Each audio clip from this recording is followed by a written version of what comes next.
Thank you, Jeff. On behalf of Wells Fargo, we are proud to again participate in this annual Chamber event.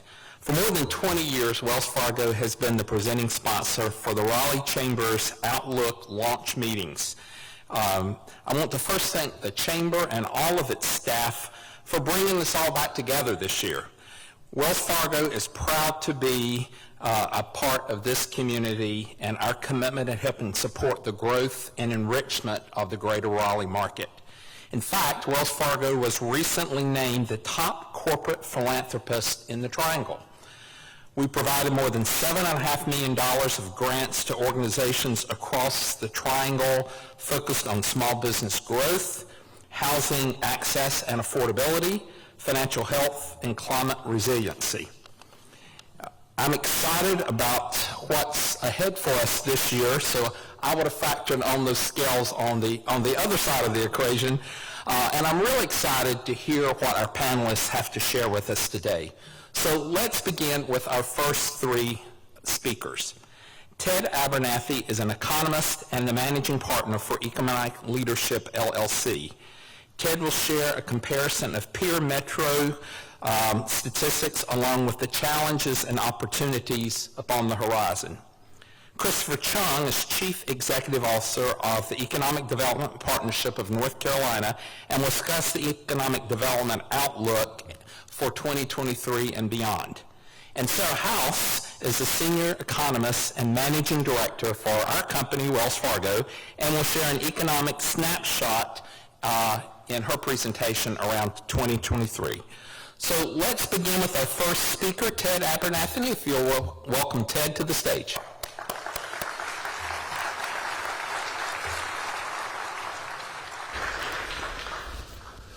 Good afternoon, everybody. So we get to start out with demographics. Everybody excited? We could talk about the weather, so it could be worse. I thought I'd start with demographics that'll make everybody feel good.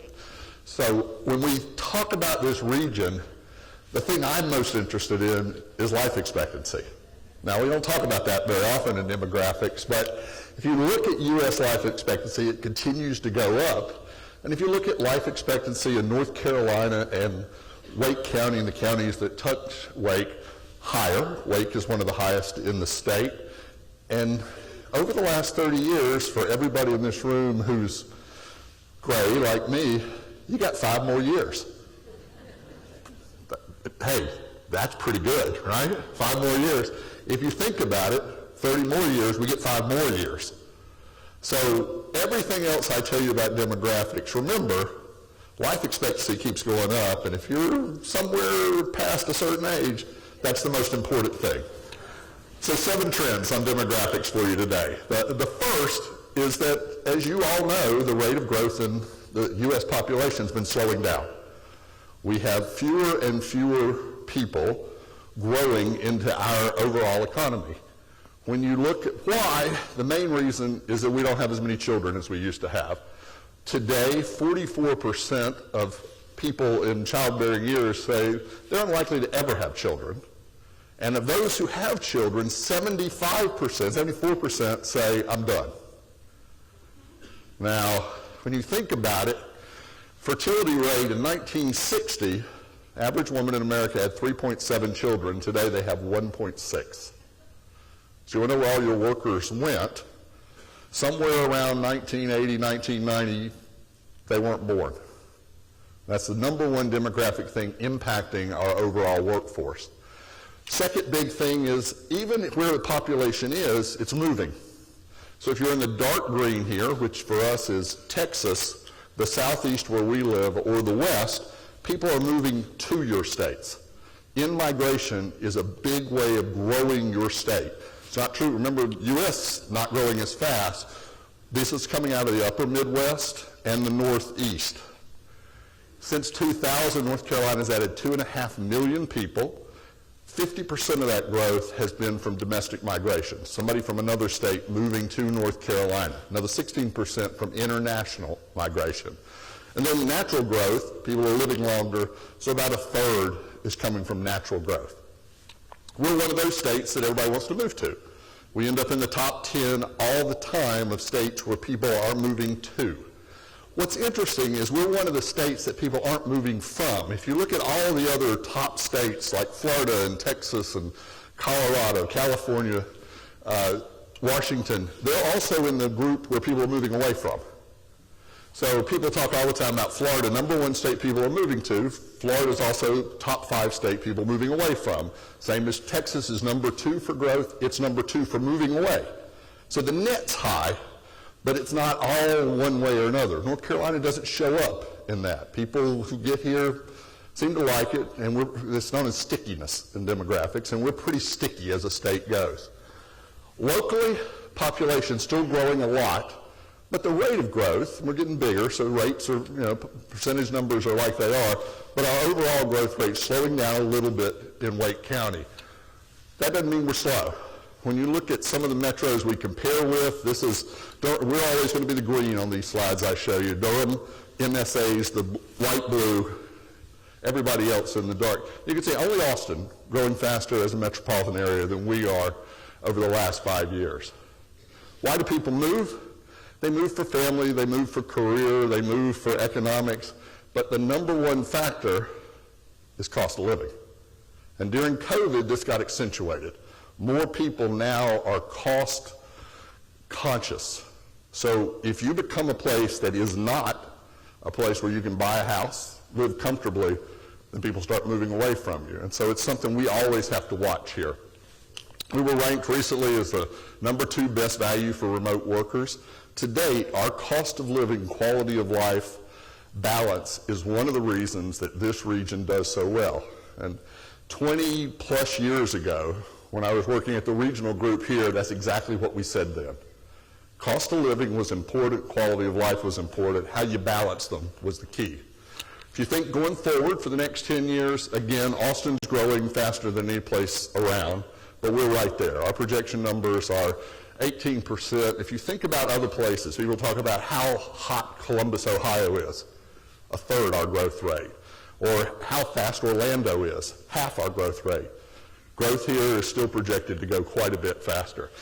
This is a 20-year look, and it's not everywhere in North Carolina, so we always have to say that. If you look at the green areas up there, the dark green where we are, Charlotte, Asheville, Wilmington, some of the coast, real fast growth, twice the state average here, but still a lot of eastern North Carolina projected to shrink over the next 20 years. Sort of inland from the coast is still a challenge.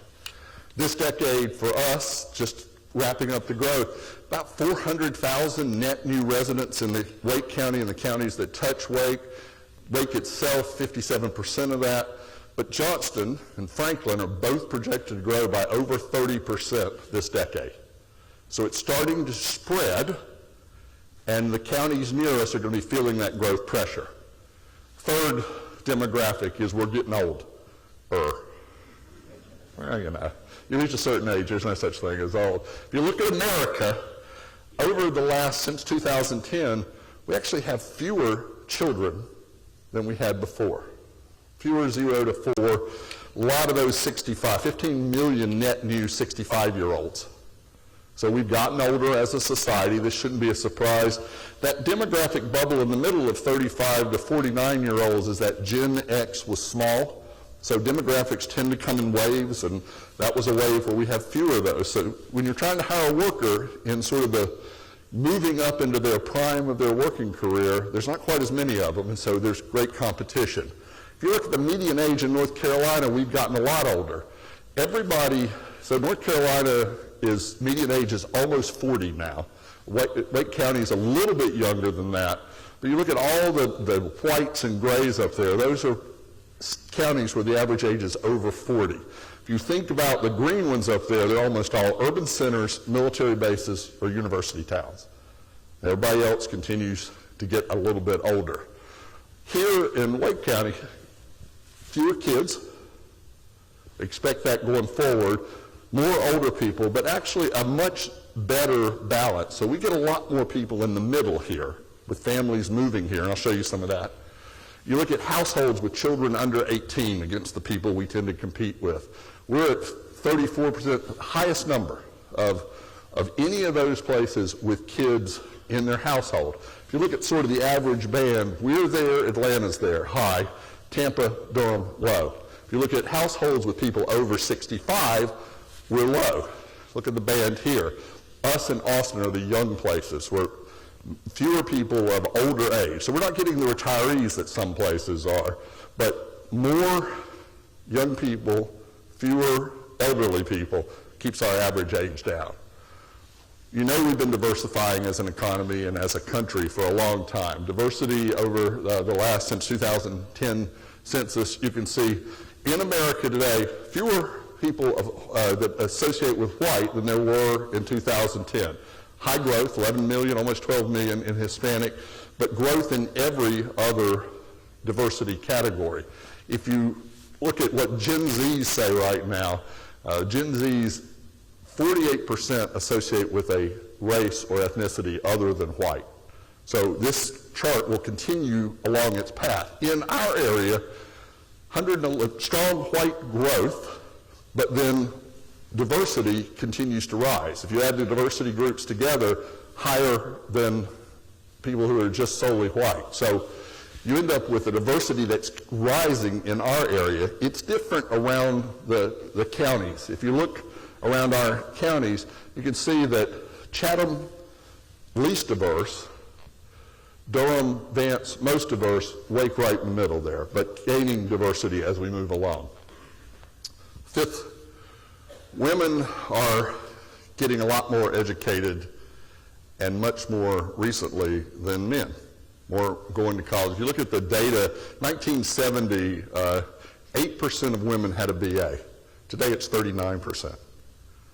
This huge change over time. If you look at the 25 to 34-year-olds, many more women with higher degrees, 4-year degrees or higher, than there are men. And that's shifted what's happening in our professional ranks, what's happening in certain professional fields in the country. That education shift is really important. Oh, that's good. When you look at post-secondary degrees, very different in the Triangle and around Wake County. Wake County and Durham County, huge percentage of educated. We're going to show you in a second the most educated places you're ever going to see, but it's not true of every county around us, and some of that has to do with housing as a regional group. But overall, when you look, it's amazing what the educational levels are in this area. They're growing by leaps and bounds. They're being pushed by the growth of women with degrees. Just a sidebar on per capita income for a minute. In North Carolina, about 15 years ago, I did a presentation in the legislature and talked about average incomes in the state and pointed out that there were only about 15 counties that had higher average incomes than the state. And if you look here, the dark green are the only ones that have higher incomes than the state average. Again, the urban area is pushing higher. Cost of living is higher in those areas. You see along the coast, a lot of retirees that move into the coast, higher incomes. We get asked a lot of questions about what's pushing those incomes. And if you look per capita income, we're high, not the highest, but high among our peers. And income and wealth in the country primarily driven by two issues. One is age.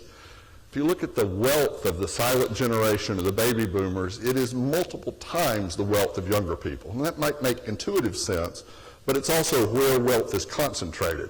If you look on the other side on educational attainment, you can also see having a graduate degree or having a bachelor's degree really does matter on the wealth side.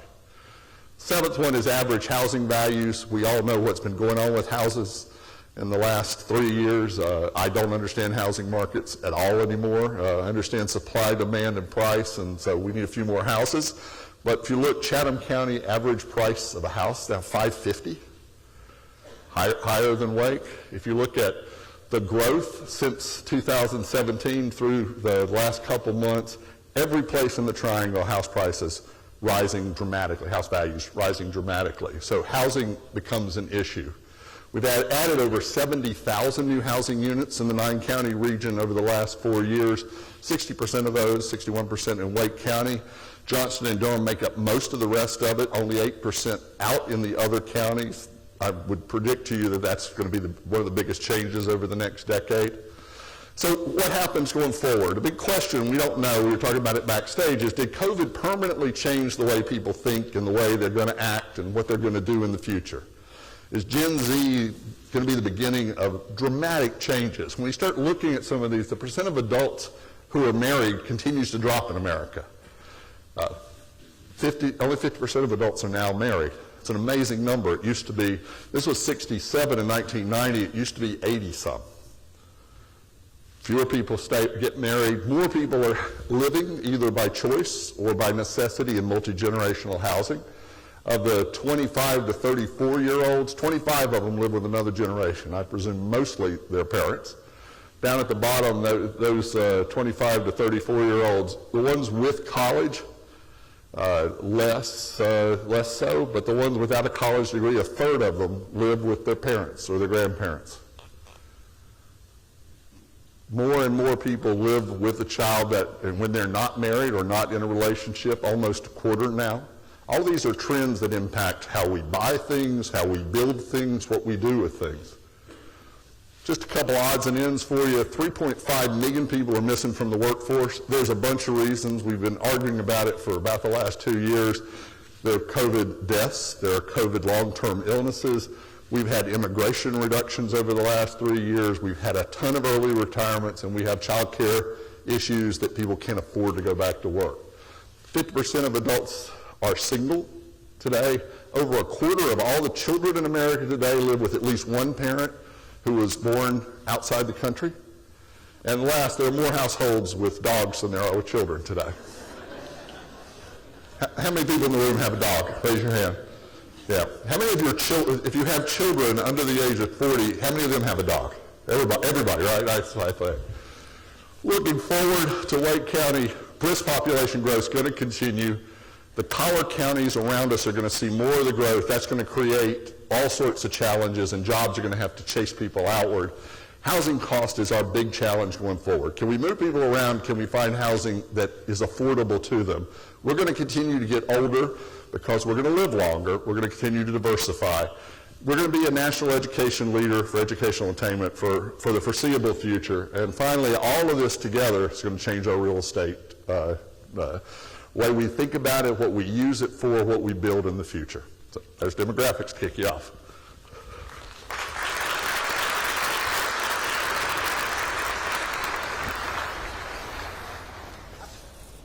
And please welcome to the stage right now, Christopher Chung.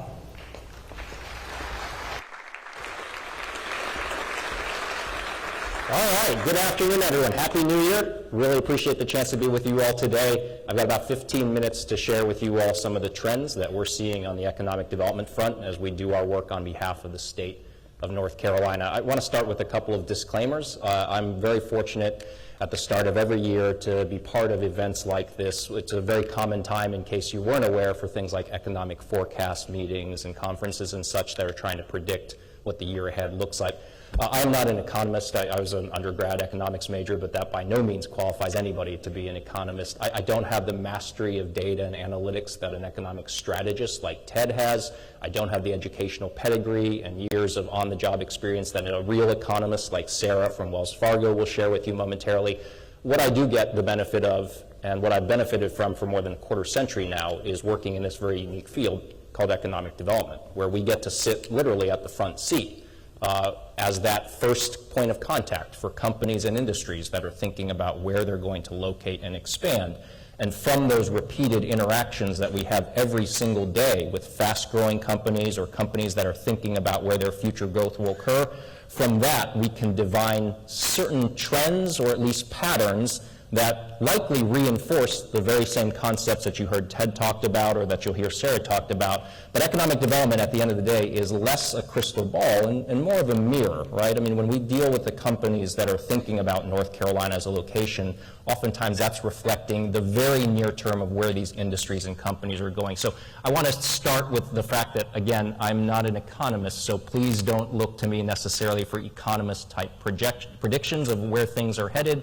But also recognize that the position that I sit in and speak to you from today is one that does give us a little bit of a unique outlook as to what we might expect in the year ahead. The second disclaimer is that it's probably a very human instinct to want to control things by thinking that trends can conform to a specific calendar year, right? I mean, the trends I talk about for 2023, these are not unique to the 12 months ahead of us. And in fact, many of them are frankly continuations of patterns that we began observing earlier on the pandemic. Now, I think that these are trends that are unlikely to shift or change materially in the next 12 months, but these are not specifically 2023 type projections. Again, like I said, I think it's very natural for us as human beings to want to contain and organize the world in understandable ways, and that's why we think perhaps we can limit our trend predictions to 2023. Like I said, most of what I talk about in these next few slides is really stuff that we have seen going on in the economic development space for the better part of perhaps the last 6, 12, even 18 months,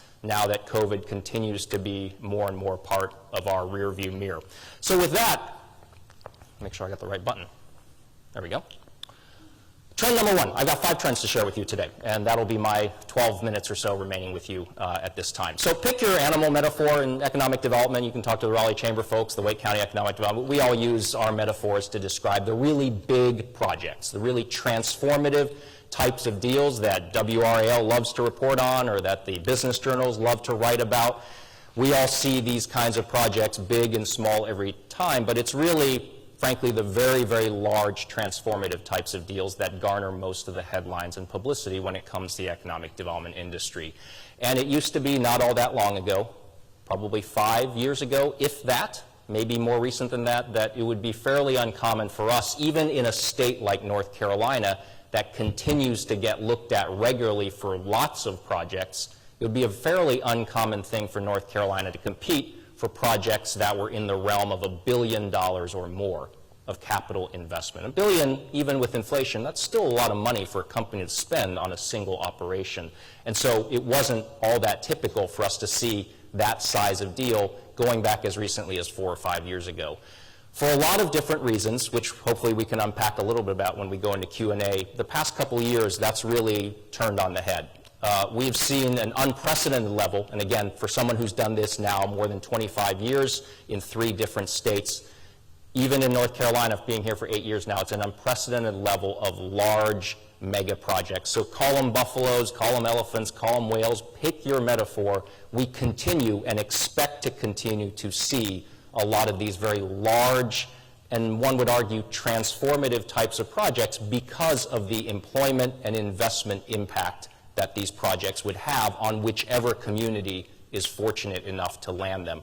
Some of the reasons are straightforward, and I'll talk about some of the hot industry sectors that we expect to continue seeing projects in, but when you have a manufacturer coming out of, say, the electric vehicle segment or the semiconductor industry, just by definition, to build a new plant to produce those types of products, that itself, you can't do that for less than $1 billion.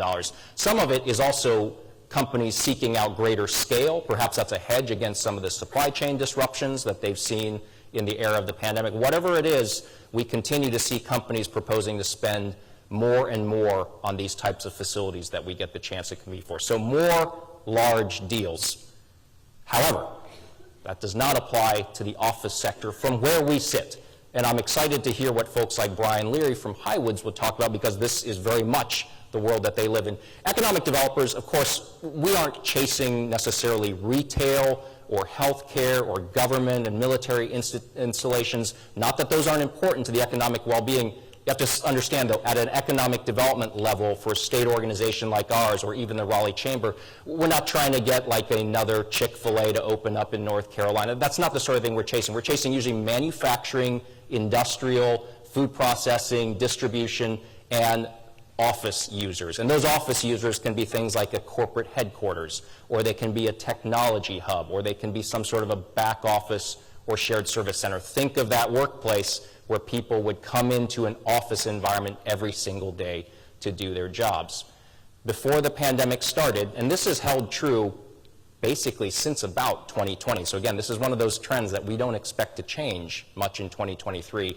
Since the pandemic started, we went from about a deal mix at the state level, the projects that we would be competing for on behalf of North Carolina, about 70% industrial. So think manufacturing, food and beverage production, pharmaceuticals production, distribution and fulfillment, data centers, 70% industrial, 30% some kind of an office user. And for North Carolina, that would often be things like a company that's headquartered somewhere else in the country, and they're thinking about relocating because they feel like the Triangle, for example, is rich in the kinds of talent that they would be more successful in attracting if they moved here. 30% of the deal flow at that time, pre-pandemic, was office-type users.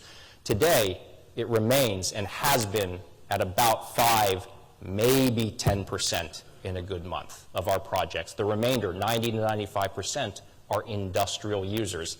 And think about all the ramifications for what that has to mean for especially our central business districts in our cities like Raleigh or Durham or Charlotte, which really were the geographies in North Carolina that were competing most often for those office users before the pandemic. And I have no doubt, just based on anecdotal conversations, I'm sure there's empirical data out there, so much of that phenomenon likely has to do with the shift towards hybrid and remote work.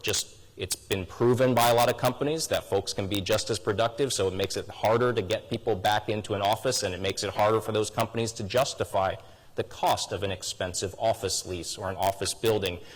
If anything, not only have we seen fewer new office user projects that we get a chance to compete for in North Carolina, we've actually seen previous announcements of office users backtrack or downsize their plans or cancel them altogether. The most notable examples here in this region, you've got companies like Advanced Auto Parts, which moved its headquarters here from Roanoke back in 2018. They basically exited their state incentive agreement because they no longer felt like they could source all their talent or needed to source all their talent locally. Centene Corporation down near Charlotte, billion-dollar corporate campus that they just finished building that they'll never set foot in because, again, the 3,000 people that they thought they would hire and have work there every day, they no longer feel like they have to commit to just the Charlotte region to get that talent. These are the kinds of things that we see in the economic development world, and of course those have tremendous ramifications for markets like Raleigh, like Charlotte, like Durham, our cities, in other words, that were long the most competitive, among the most competitive markets in the country for the kinds of office users that economic developers would compete for. Key industry sectors. Just a few of the industry sectors that we expect to continue to be busy for us in terms of project activity. Electric vehicles. Vehicle electrification, that's a trend that, while it may have a few fits and starts, it's a long-term trajectory here where the country, the world, frankly, will continue to move towards more and more electric vehicles. It's a matter of when, not if. It's a matter of how soon, not whether. We'll see that because a lot of those products, whether it's the electric vehicles themselves or the batteries that power them or all the components that go into batteries, those are not made anywhere right now because there hasn't been such a level of demand for these kinds of products until recent years. So as companies sort out where they're going to produce those products, North Carolina is fortunate to not only have landed some of that investment already in the past 18 months, but to continue to be an attractive option for companies that think about where they're going to produce these types of products from. Semiconductors, that is a very big push at the federal level as we recognize we cannot cede our dominance of the semiconductor industry. We cannot continue to be 100% or overly reliant on countries that produce semiconductors that may not be sympathetic to American national security concerns long-term. Whatever those reasons are, there's a very big push at the federal level through things like the CHIPS Act and various legislation like that to bring more of that kind of manufacturing know-how and activity back onto the shores of the United States. I think that's a good thing as an American.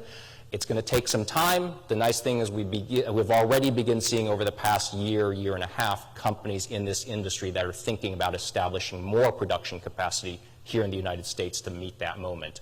Of course, biopharmaceuticals, biomanufacturing, life science-related manufacturing, that is one of the sweet spots here for this region of North Carolina. That continues to be a very active sector. We're very lucky to team up with groups like the North Carolina Biotechnology Center. They're a very important partner for us in pursuing companies that are coming to us from that industry. And then last but not least, food and beverage remains a very consistent industry. Again, we all have to eat. That doesn't change. We're always, of course, branching out into new flavors and types of foods and all that, new types of products. Continue to see a lot of demand in that industry in terms of manufacturing activity. And then you see certain niche sectors like cultivated meat, lab-grown meat, cell-cultured meat, whatever you want to call it, but these are alternatives to the environmental impact of growing livestock and other things that enable us to have meat-based protein in our diets. A lot of venture capital money, private equity money has flowed into this industry, and as you see companies reach that point of viability and they're ready to start commercially producing this once their products receive regulatory approval. We've already announced one last month. Future Meat Technologies is what it was called. I think they've rebranded as Believer Meats. There's another one we're optimistic about here later this year. But as these companies reach that point where they're ready to introduce these products onto our shelves and freezers in the grocery store, this is a niche sector of food and beverage that we're well set up for. Trend number 4, push for product. If we're going to be continuing to try to attract large-scale industrial manufacturing, which, as I said, is 90 to 95% of the pipeline that we are pursuing today, and again, we don't see that changing much in the 12 months ahead. For many of those very large projects that I talked about early on, the ones proposing $1 billion and sometimes much more than that in capital investment, we're running into a situation where do we have enough of the kinds of large tracts of industrial land capable of accommodating that kind of user? There's not a direct correlation, but there's a pretty strong one between $1 billion project and what it needs from a real estate standpoint and the amount of acreage necessary to accommodate that kind of manufacturing facility. And somewhat due to the success that North Carolina has had in landing these big projects in the past couple of years, we find ourselves right now with much lower inventories of these mega sites, these 1,000-acre sites that are not only topographically easy to work with, that have regular dimensions, that have all the necessary heavy utility infrastructure to power an advanced manufacturing facility, but they also sit in close proximity to the kind of workforce that can support 2,000 or 3,000 new jobs. There's not a whole lot of those parcels of land sitting around. They're certainly not in a place like Wake County or Mecklenburg County.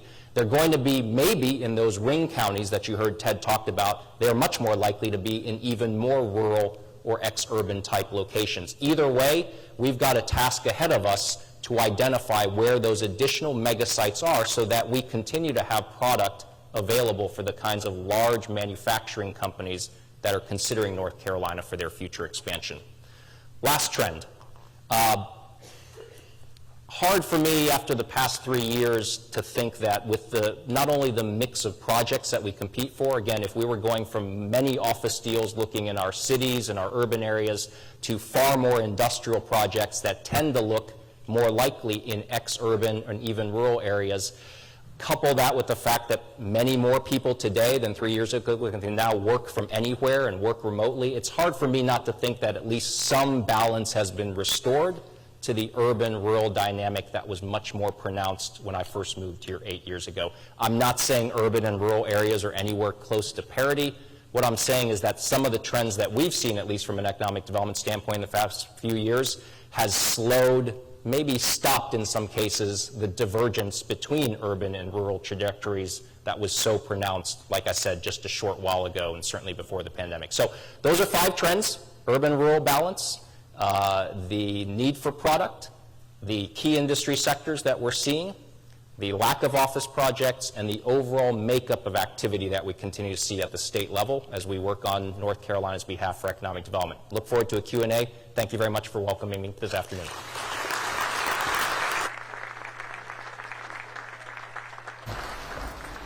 Please now welcome to the stage Sarah House.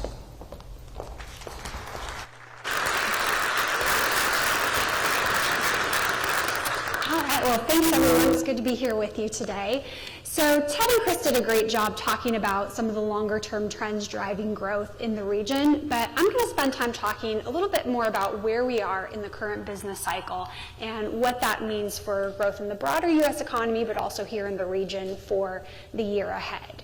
Now, if it seems like we've been on a roller coaster ride in the economy the past few years, it's because we have been. So we saw, of course, the steepest drop-off in terms of growth that we've seen on record, only to be followed by one of the fastest snapbacks that we've also ever seen. So 2021 brought the strongest growth since the mid-1980s, but it also brought the strongest inflation. And so last year we saw the Fed take off on this aggressive campaign to slow the economy down.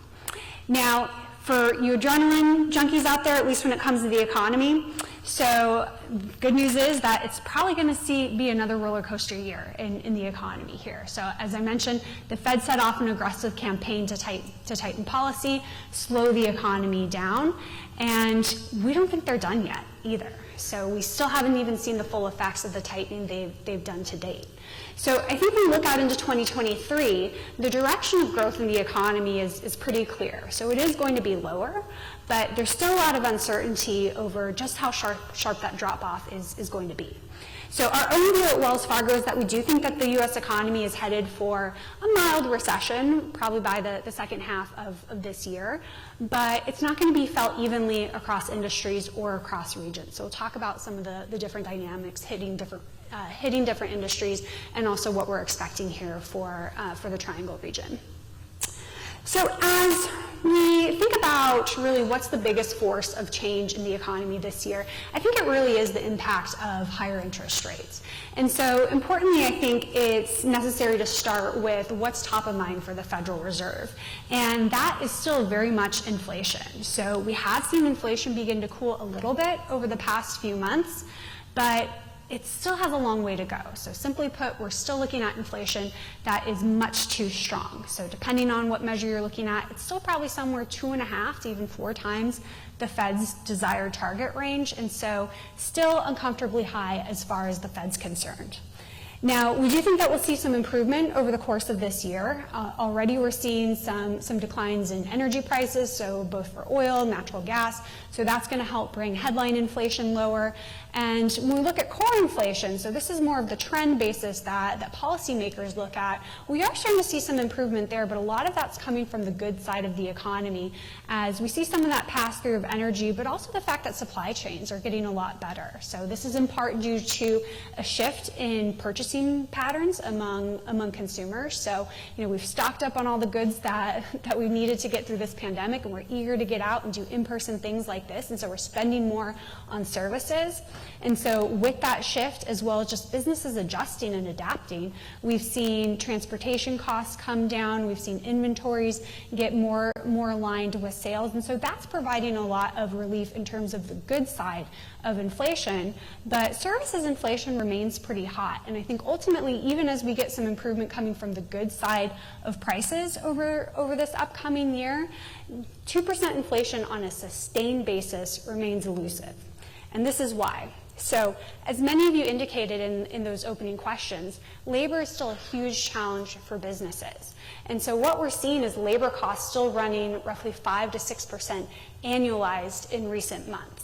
So this is still very much inconsistent with the 2% inflation target, even if you account for some growth in productivity.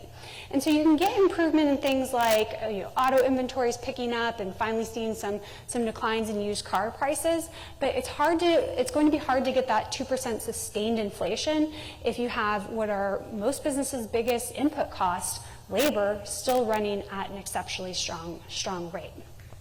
So what is the outlook for labor? So in terms of demand, we still have exceptionally strong demand. So you can see it in things like overall job openings still well above what we saw at the end of 2019. Almost half of small businesses still saying that they can't fill at least one position. Similarly, we see it in things like the national job openings numbers, which are about 50% higher than where they were before COVID. Now, we are starting to see the tide turn a little bit, so those job openings coming down, and not quite as many businesses saying that they can't find workers to fill positions, but they're still pretty elevated, and so we're still seeing a very strong demand environment, and that's true for what we see here in terms of the Raleigh region, where we've seen postings essentially flatten out, so not falling, but no longer increasing either. And even in Durham, where we've seen a little bit more of a slide in openings, they're still roughly 40% above where we were before COVID. So we're beginning to see some balance return to the labor market, but we still have a long way to go with this level of demand that we're seeing. Now, demand is really what the Fed has more control over, so that's what they're focusing on here in the near term. Now, ultimately, though, they would really like to see an improvement in labor supply. So Ted mentioned some of these dynamics. in terms of lower participation, things like long COVID, actual COVID deaths, childcare issues, and maybe just people getting by on lower household incomes just to have some more flexibility.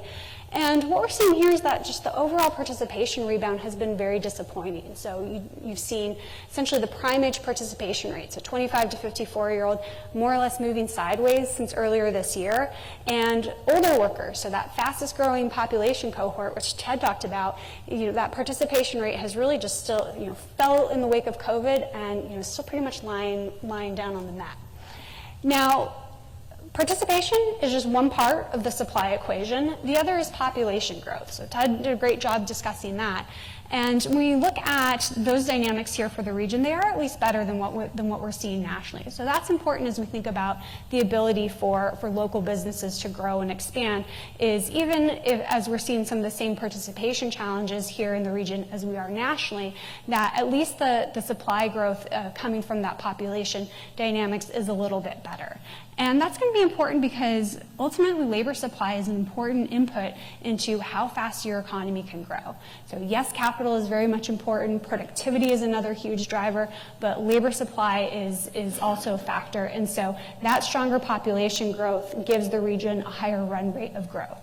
So over the past 20 years, we've seen the metro region grow about 2 percentage points faster than the U.S. economy as a whole. So even though we're expecting the U.S. economy to slip into a mild recession, if we factor in that typical differential, we think that the Raleigh region can sidestep that recession. So slower growth, but not necessarily a contraction like we're expecting here in the broader U.S. economy.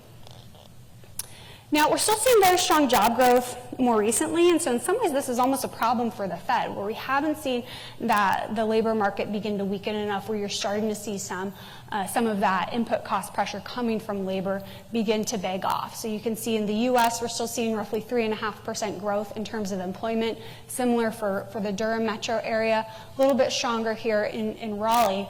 And when you look at what sectors are driving that, really playing to the region's strength. So professional and business services, the largest sector, has seen almost 10% job growth just over the past year alone. So exceptionally strong job growth in well-paying industries like professional business services, but also financial activities. Construction's been another area that's been very strong as well.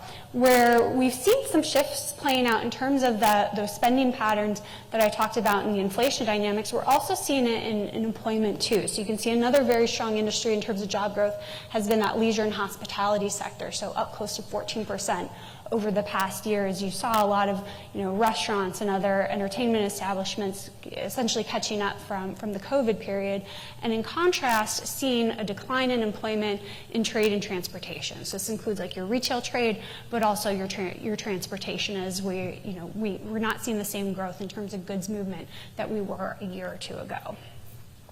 All right, so what does this all mean for the Fed? So when we look at the fact that inflation is still too high, and ultimately you're still seeing this ongoing and persistent pressure coming from what's still a very strong labor market, we have the Fed raising rates further as we look into this year. So we don't think they're done yet. We think ultimately the Fed funds rate will reach a little over 5%, so roughly on par with what we saw back in 2004, 2006 hiking cycle, where it ultimately went to.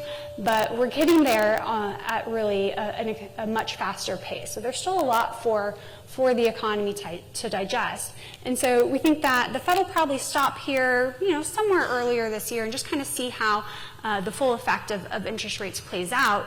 But importantly, we don't expect the Fed to be cutting rates as quickly as we've seen in prior downturns. So given the fact that they are haunted, I think, by the 1970s inflation experience, and they've already been too optimistic on how quickly inflation will subside once this cycle, that they want to make sure that that inflation is really back in the bottle.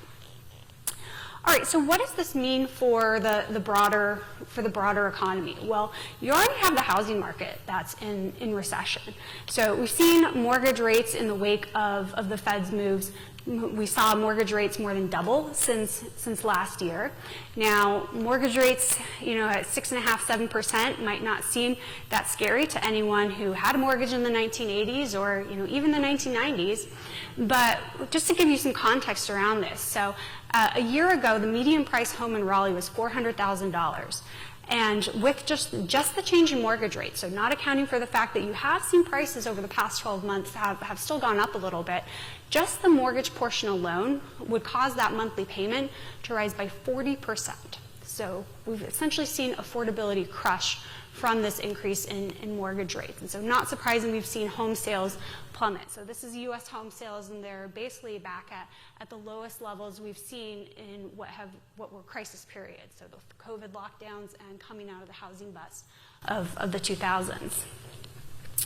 Now, with that affordability being hit so hard, not surprising, we've seen new construction pull back. So single-family permits for the region are down about 25% over the past year.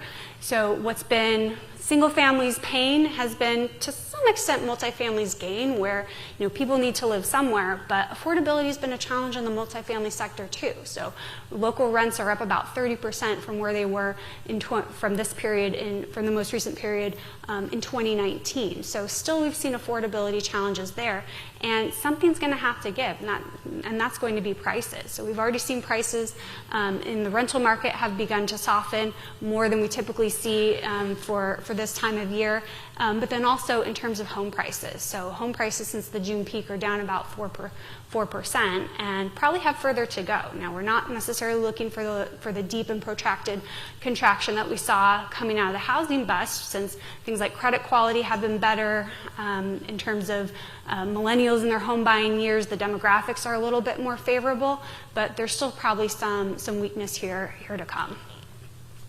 Now, why we don't think the U.S. economy is in a recession yet, even as you do see sectors like housing, I think certainly in one, is because consumers are still out there spending. So you can see that in terms of the spending numbers here, that red line. So still up about 2% after adjusting for the inflation that we've seen.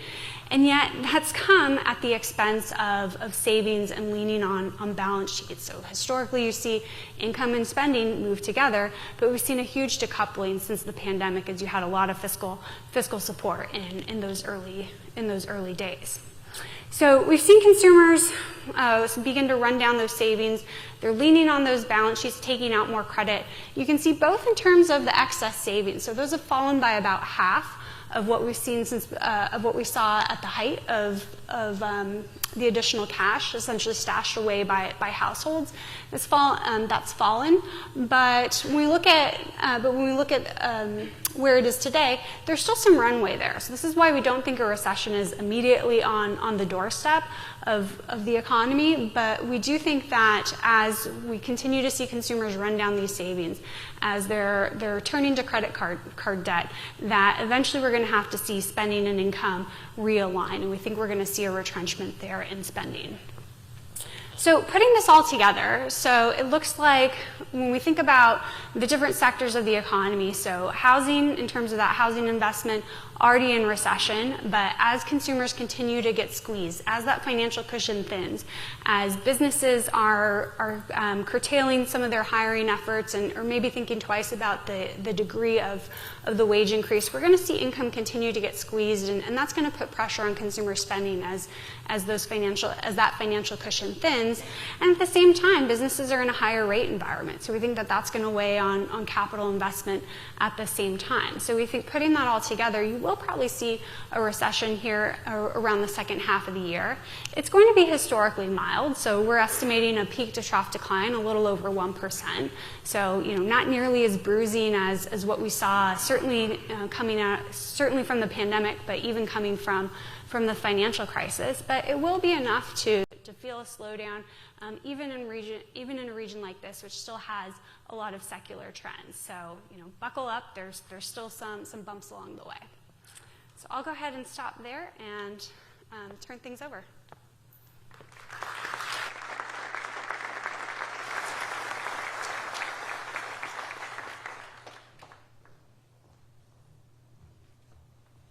Thank you, Ted, Christopher, and Sarah for your insight.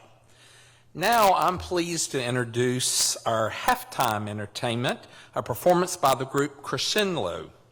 So if they'll start coming forward. Crescendo is Enloe High School's premier a cappella group that was founded in 2015 by student Nyla Smith. Crescendo is committed to spreading the love and appreciation for music in their community with their distinctive style, their shining passion, and their special friendship. The group is led by seniors Maya Spencer, Josie Milner, and Vivian Cowell, and advised by Enloe's intervention coordinator, George Nate Bearlick. Please join me in welcoming Crescendo.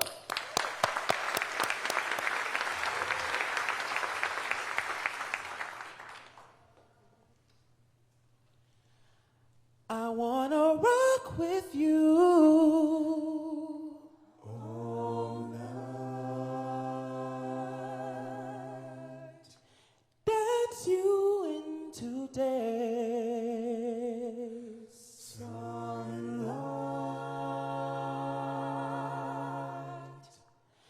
I wanna rock with you all night. We're gonna rock the night away.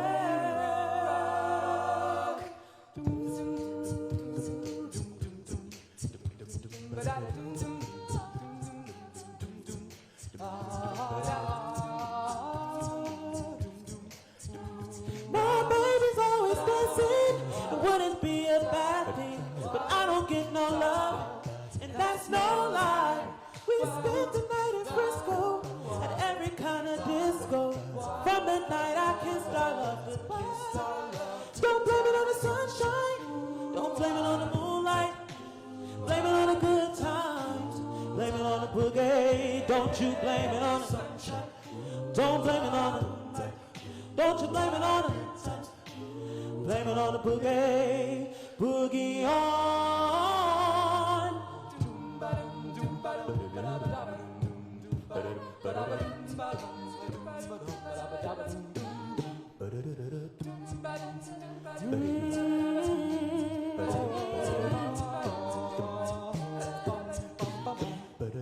When I had you to myself, I didn't want you around. Those pretty faces always made you stand out in the crowd.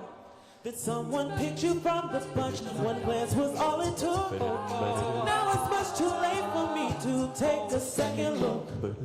Oh, baby, give me one more chance. Won't you please let me back in your heart? Oh, baby, I was blind to let you go. But now, since I see you in his arms, oh yeah, baby. Oh, baby. Oh, baby. Oh, baby.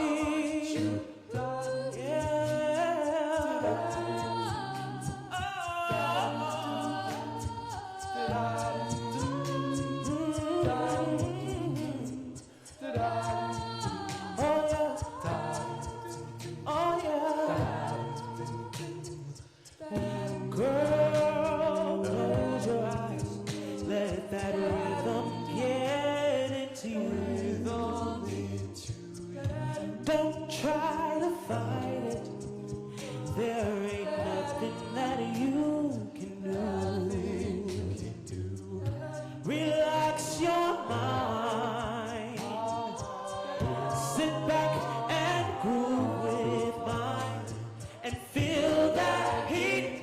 And we can ride the boogie. Share that beat of love. I wanna rock with you all night. Dance you into day.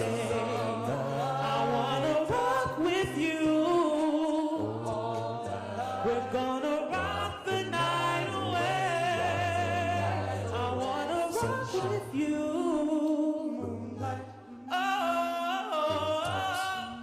Blame it on the boogie. Don't you blame it on the sunshine. Don't you blame it on the light. Don't blame it on the touch. Blame it on the boogie. Everybody clap your hands. Oh.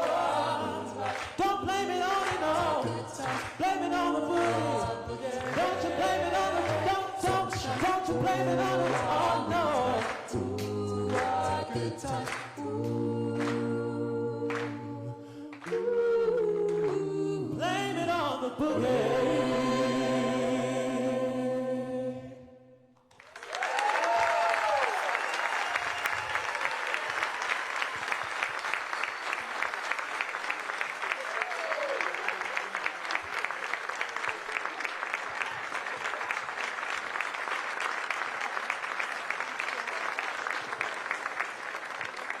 Wow, what talent. Let's give another round of applause for this. And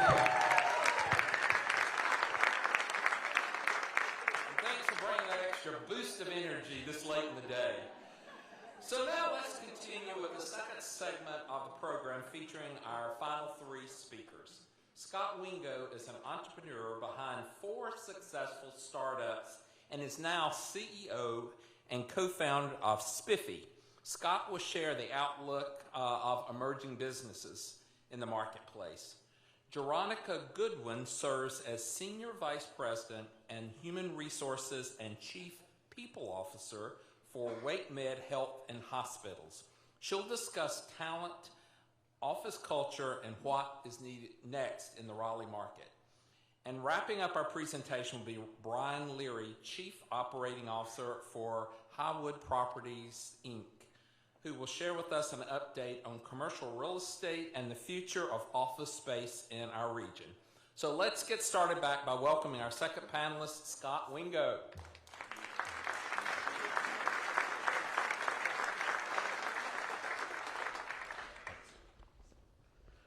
All right, that's a fun act to follow. I have a 16-year-old daughter, and she's in a group like that.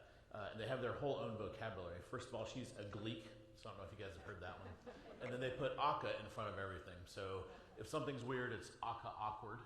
But that group was aka amazing. Let's have another round of applause.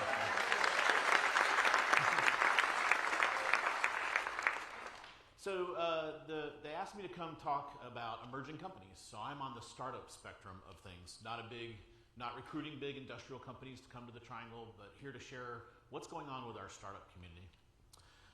So let me share my street cred on that. First of all, I'm from Aiken, South Carolina. So I give a lot of talks to our universities and entrepreneurial students. And my number one message is if I can be an entrepreneur, anyone else can. I came from a very basic upbringing in humble Aiken, South Carolina. I did not go to an Ivy League school. You read about Bill Gates and Mark Zuckerberg, and they go to these private schools, undergrad, and then they go to Harvard, and they get bored and drop out and make $1 trillion. That's not my story, but I have been successful in the startup world. So, where I'm from, we have 2 schools we can go to. South Carolina, University of South Carolina, or Clemson. My family is a South Carolina family, so I went there undergrad. Go Gamecocks. One question I get a lot we have a lot of people that have moved to the Triangle from other areas. What is a Gamecock? A Gamecock is an ass-kicking chicken, so that's an easy answer. Then I graduated during a recession and decided to stay in school and came up to North Carolina, Raleigh, and got my master's at NC State in computer engineering. And then I got a job at a startup in Connecticut and realized I love startups but not cold weather, so relocated myself back to the Triangle and have started 4 companies. My first company was called Stingray Software. I started that in 1995 with no venture capital and got acquired 3 years later by a public company. Then, and I was super green in that company. I'll explain that in a second.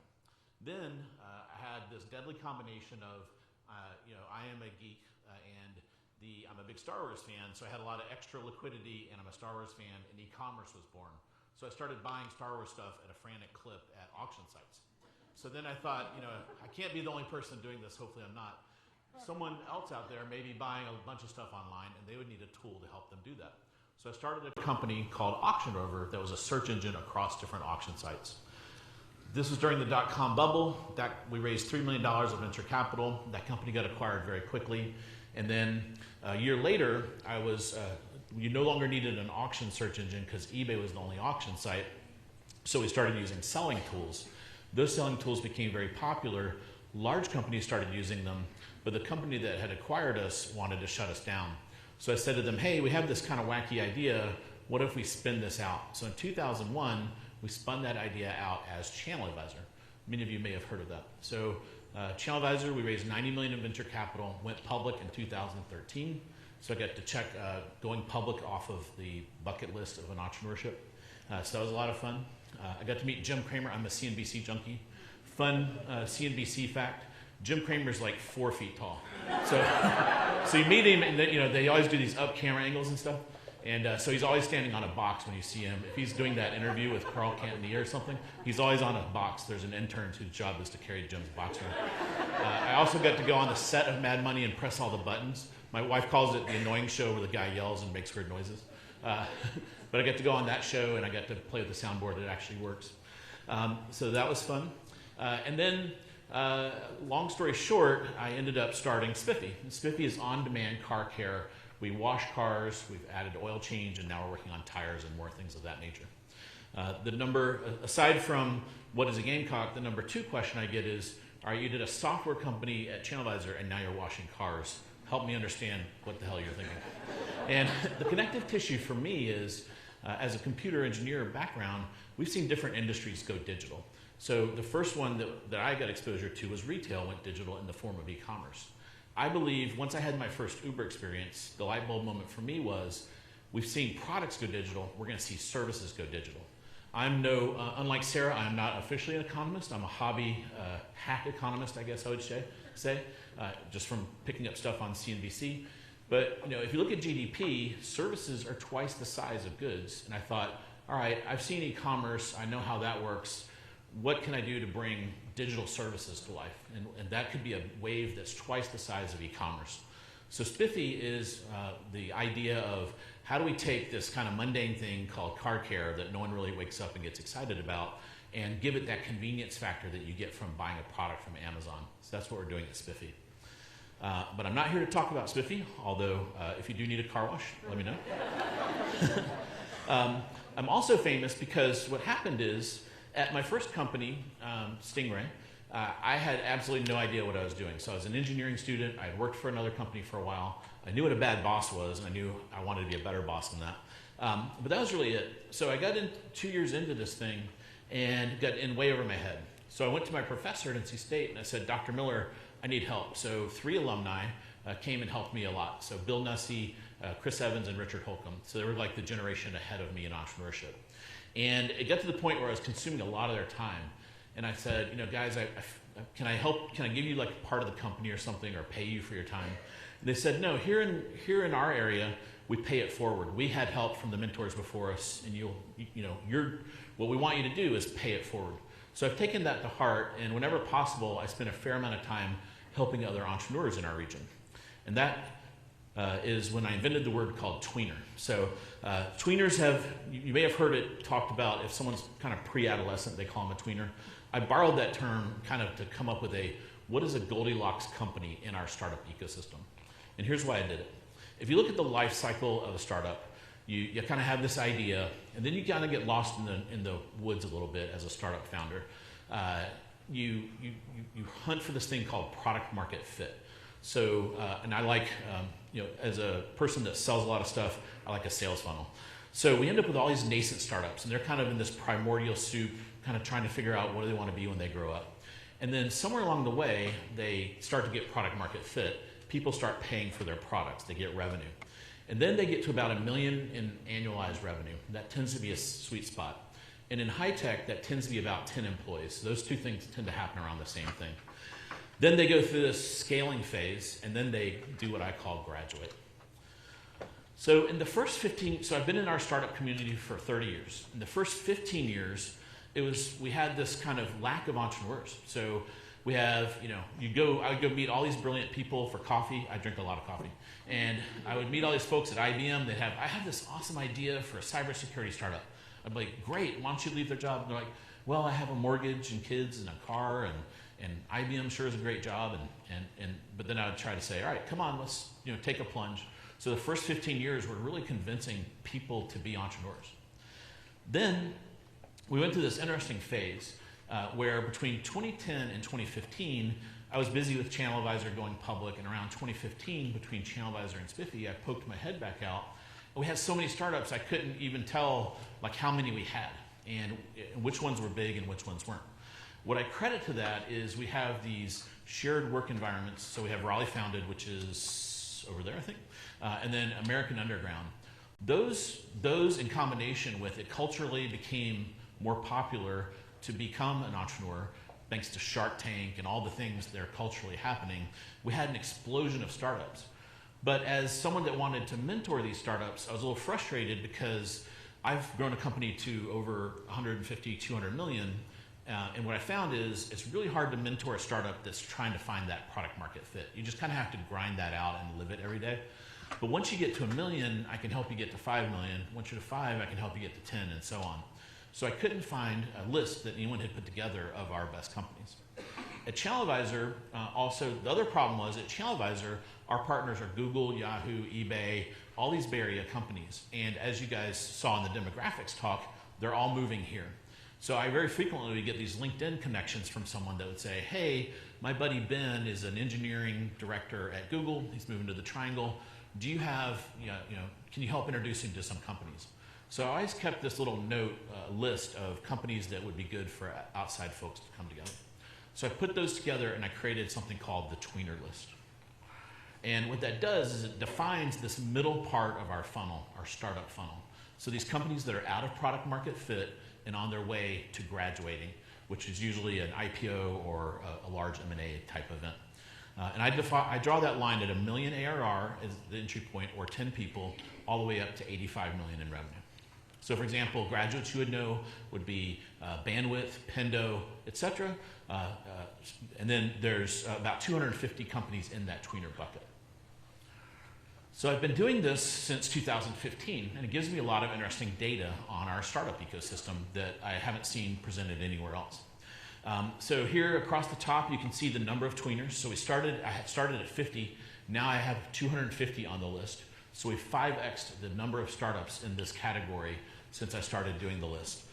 And then about in 2020, kind of 2021, as I started putting this data together, I started to realize in venture capital, one of the rules of thumb is you have more losses than wins. So venture capitalists go out there, very risky capital, they make a lot of bets, and let's say they make 100 bets, or the actual 20 is the average. They're going to expect 10 to be zeros, and then 5 to kind of return the money, and then the whole returns are driven by 3 or 5 of the companies.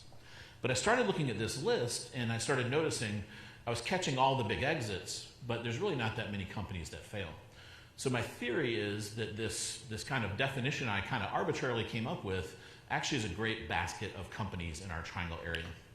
So decided to, so just to put some numbers, so now we have about 20 of these graduates, 250 of these tweeners, and call it 1,000 nascent startups in the Triangle. So just putting some numbers on it. And these have all been growing very, very aggressively. So then I thought, wouldn't it be interesting to invest in this basket of companies, and then also another interesting new strategy in venture capitalist is, a traditional VC is going to try to pick winners. They're going to go meet all these companies, they're going to meet hundreds of companies, and they're going to pick 20 that they think are going to be the winners.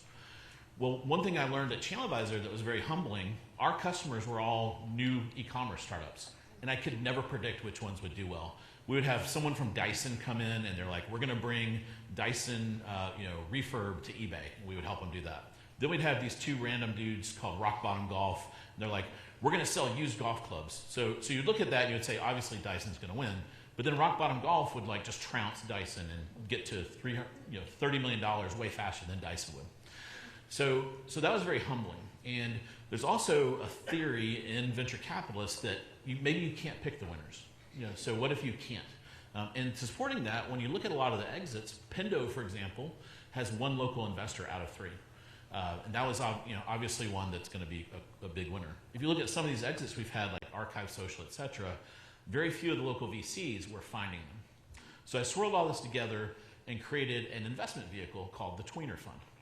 So what this is a relatively very small venture fund that invests only in Triangle headquartered companies. So that's number 1, always Triangle first. And it's only a year old, so about a year ago I launched this. And I was very surprised because I started talking to some other fellow entrepreneurs, and I was kind of pitching them, and they're like, hey, stop. And I was like, oh man, this isn't going to go well. They're like, where do I write a check? So everyone I talked to said, we've needed this in the area forever, and I'm so glad you're doing it. So we use this platform called AngelList, and they have this new way of investing called a rolling fund. This is not crowdfunding. Everyone's an accredited investor. That was one of my requirements. I didn't want, some granny putting all her retirement money in this. This is very risky capital. It's not for the faint of heart. But if you want some exposure to the startup ecosystem in the Triangle, it's perfect. Or you want to support the ecosystem. So their average rolling fund has $200,000 a quarter. We ended up with $800,000 in the first quarter. So we're investing about $800,000 a quarter by writing small $50,000 checks into 10 to 15 companies at a time to build this index. So this also gives me a really good view of what's going on. I can now see, before I kind of, in hindsight, saw all the fundraising going on, now I have a front row seat at all the fundraising going on in the Triangle. Our LPs are a who's who of the startup ecosystem in the Triangle. We've made a bunch of investments. So I'll get to kind of the punchline here. So we've made 56 investments across 48 companies in our first year. Again, the typical venture capital firm over 5 years is going to do 20. So we're just like clocking along at a crazy pace. We've invested over $3 million. The average investment's $50,000. The pre-money valuation is $33 million. Some of that is skewed because we will go into some later stage companies. But the earlier stage, or what we call seed, that valuation is kind of in the $8 to $10 million range. And the average round size is $5 million. So, what I can tell you about our emerging companies is during a downturn, we heard from Sarah that there's definitely a downturn coming. Venture investment will go down, and you're going to see these headlines, venture investment down. But what happens is it's the later stage companies. It's the Pindos and Epics that just kind of wait because they already have a loaded up balance sheet, and they're waiting for favorable terms. Down at the lower strata, the seed and Series A, we call it, there will be a lot more activity. So we haven't seen a slowdown. We see a lot of activity continuing, even though we're entering this downturn kind of stage. Also, what history shows is this is the best time to make these types of investments. So if you look at the biggest exits, they came during downturns. So in conclusion, the data I see, everything in our startup ecosystem is very robust. We've grown more than 5x over the last 7 years, and I don't see it slowing down. Thanks.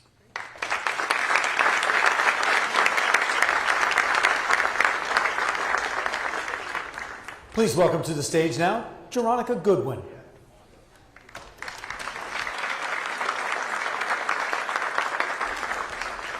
Good afternoon. Happy New Year. I was in the back, and one of the assistants said, "Oh, you work in human resources, bless your heart." And I thought to myself, that's not a good way for me to start a presentation. But good afternoon. There's a lot happening in terms of labor. I think that it is probably top of mind for all of you, the single most important issue that every organization is facing, regardless of your size. And so we'll talk a little bit about labor economic trends, where we are now, but really there's two incentives or initiatives that we have to focus on in order to launch into the future. And that is, we have to hire faster, bigger, and better. And we also have to invest in our workforce. We have to grow our own. There is just not enough people to fill the number of jobs. And if there are enough people to fill those jobs, a lot of people are underemployed. So you can be unemployed and also underemployed. That means that they are not working the amount of hours that they used to. There's different commitments with their families. And so how do we mitigate that? How do we walk around that and prepare ourselves for the future? So let's talk a little bit about the workforce. Two objectives today: providing some tactics on how you can prepare for the future, and then the benefits of workforce development. A lot of times when companies think about where do I need to cut, the first thing to go is training and workforce development. I would like to convince you to think otherwise. I think that it is extremely important for you to look at your current incumbents, How can you upskill? That came up on one of the questions earlier. And how can you reskill? And we'll talk a little bit about that. So what we know at a glance, labor economics, I'm not an economist, that's my disclaimer, but what I do appreciate is labor economics, especially when you think of supply and demand. Typically, you do not think of labor, but supply and demand in terms of the labor shortages has been an issue not only during the pandemic, but we will see that continuing in the future. So what we know for sure is that the pandemic really created this churn in all sectors. I represent healthcare, obviously, but if you are to look at the U.S. Department of Labor, the Bureau of Labor Statistics, the information is the same. All of us have experienced a churn in the number of people that are leaving and entering the workforce. Not turn, but a churn. That means it goes around and around and around and around. The Department of Labor is predicting that it may take us up to 5 years to return to pre-pandemic levels of labor and talent. So how do we mitigate that? Businesses across the country saw supply chain interruptions. Again, many of us don't think of labor as a supply chain, but it really is.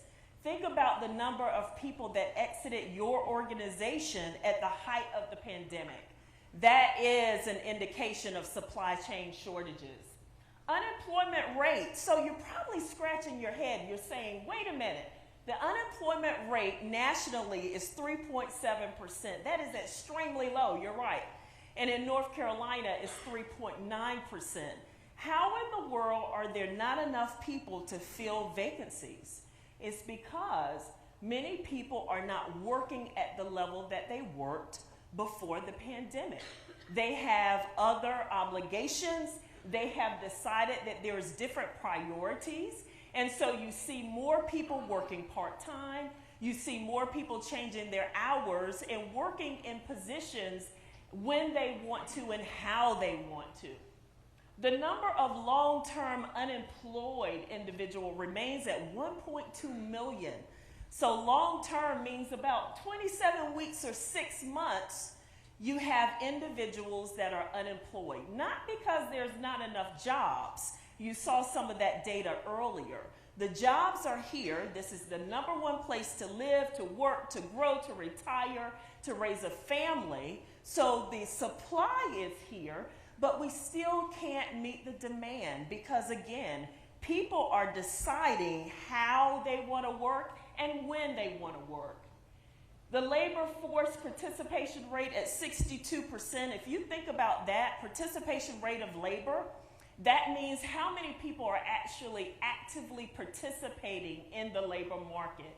Only 62%. That's not a lot of people that are actively participating in the market.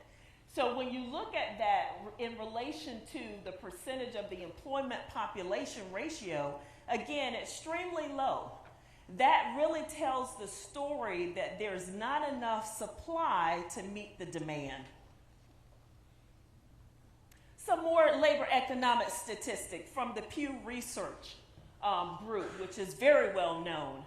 I got really discouraged off of this one because the #1 reason that people left their organization last year and during the height of the pandemic was pay. And that's discouraging because I remember just 5 years ago when pay was the top 5 reason, perhaps, but it wasn't the #1 reason. The pandemic really has eroded this idea of competitive pay.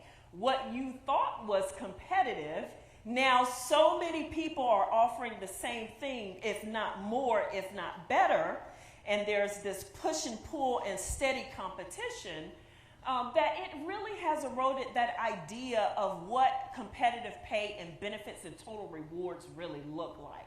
So pay, too low. That's what they're saying, but we can't keep up.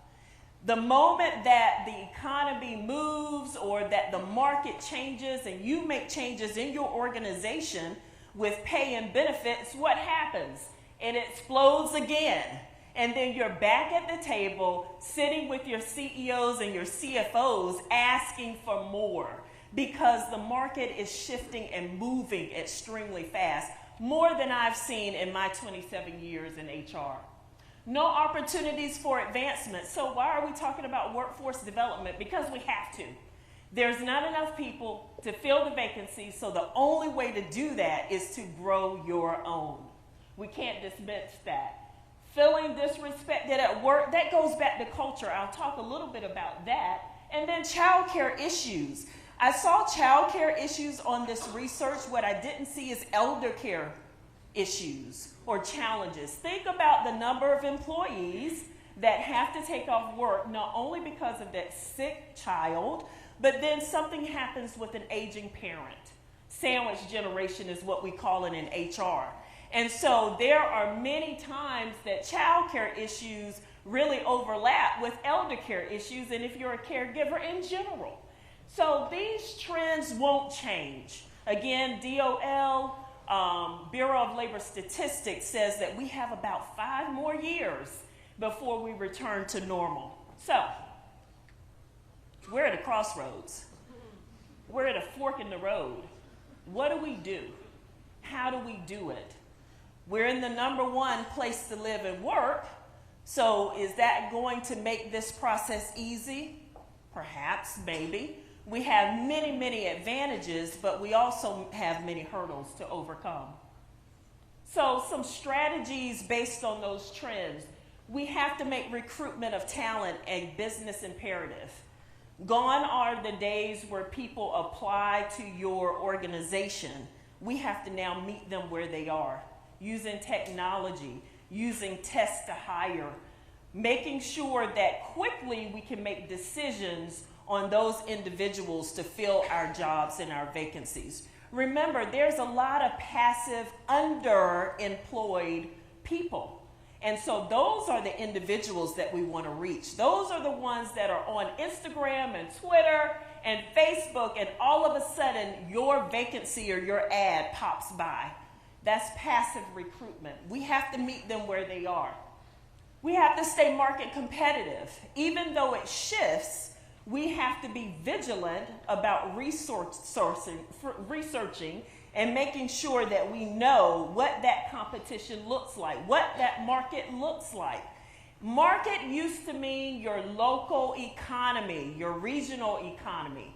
Now we're competing out of state. We're competing for talent really as far as California, New York. And so you have to stay abreast of those market trends. Expand your brand. If you are an entrepreneur, small business, nonprofit, you have an incredible opportunity to connect with people. People want to be a part of something. What we've seen in the pandemic and even before that with George Floyd and so many other social activities that happened in the world, people wanted a connection. They wanted to belong to a mission and a vision. For many organizations, that's easy. That's a very easy narrative. But for some of us, we have to expand that brand and reach more people. Evaluate how you deliver your products and services. So you've had vacancies for over a year. The work got done. Do you still need those vacancies? Are there other opportunities and ways for you to do what you do bigger, faster, and better than your competition? And then look for the blue ocean. If you've been in business school, you know what a blue ocean is versus the red ocean. The red ocean is competition. We're all competing against each other with the same system of labor. But a blue ocean are those organizations that are looking for ways to be different. How can they be innovative? How can they be creative? How can they find ways to deliver their products and services differently in this new normal? Someone said it best to me a few weeks ago. They said it's almost like spilling a glass of wine out of a bottle. It can't go back in. So this is our new normal. There is no more going back. We will get some level of normalcy back to pre-pandemic days, but overall, we are in our new normal. So how do we mitigate those trends that they're predicting over the next 3 to 5 years? So, what makes you different? This may sound cliche, but I truly believe in it. The one thing that you should focus on based on those trends, everybody's going to offer the same competitive benefits. We're going to get close to pay within your industry, but the thing that will always set you apart is culture. People will return to your organization because of your culture. Do you make them feel safe? Do you provide an opportunity for them to learn and grow? Do you make sure that you attract them and give them benefits and packages that really do help them with their whole self? That's what individuals are looking for. So culture will make the difference. A part of that is workforce development. We have to grow our own. There is no way around it. It matters because it increases job satisfaction. You all know this. It lowers your turnover rate. It also increases your operational efficiency. Again, think about those vacancies over the past year. If the trend is we won't go back to normal for the next 3 to 5 years, and you've been doing business differently over the past 2 years, do you need all of those vacancies anymore? Do you need to continue to deliver that product or that service that you did before? One thing that the pandemic taught us is to do things differently. Improve productivity, enhance and innovative thinking, and being proactive and problem solving. Again, think about the blue ocean versus the red ocean. That's what sets you apart. So growing your workforce. Upskilling, that means you have a skill, increase those skills in the folks that you have already. Reskilling means that you have identified a way to do things differently, and you have identified people that can do those things for you. So reskill them, give them different skills that they can use to move your organization forward. Partner with local colleges and universities. The first speaker talked a little bit about diversity. Well, North Carolina is the second largest state with the most HBCUs, historically black colleges and universities.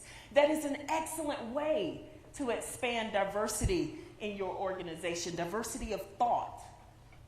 Utilize community colleges. What better way to get just-in-time labor than to partner up with your community colleges? They provide excellent resources for you in this tight labor market. Create an experiential learning internship, fellowship, and apprenticeship program. Apprenticeship programs went kind of out of the flavor a few years ago. They kind of waned off. Now they are more popular than ever. You learn and you earn. Who wouldn't want to do that? So if you have an opportunity to create an apprenticeship program, and many of our community colleges have those programs already developed, that's a great way for you to partner for labor resources. And then LinkedIn also did a study, and they validated this. They said the number one reason that people want to stay in an organization is that they invest in those employees. They give them something to look forward to. They upskill them, they reskill them, and they figure out ways to do their jobs bigger and better. Formalize professional development pathways. Again, I employ you to not cut your workforce development resources. Instead, quantify the success and the return on investment. What is your continuation plan? COVID taught us one thing. You have to have a plan B. You have to have a plan B. Because once we got comfortable, then what happened? Another variant. And we were back where we started.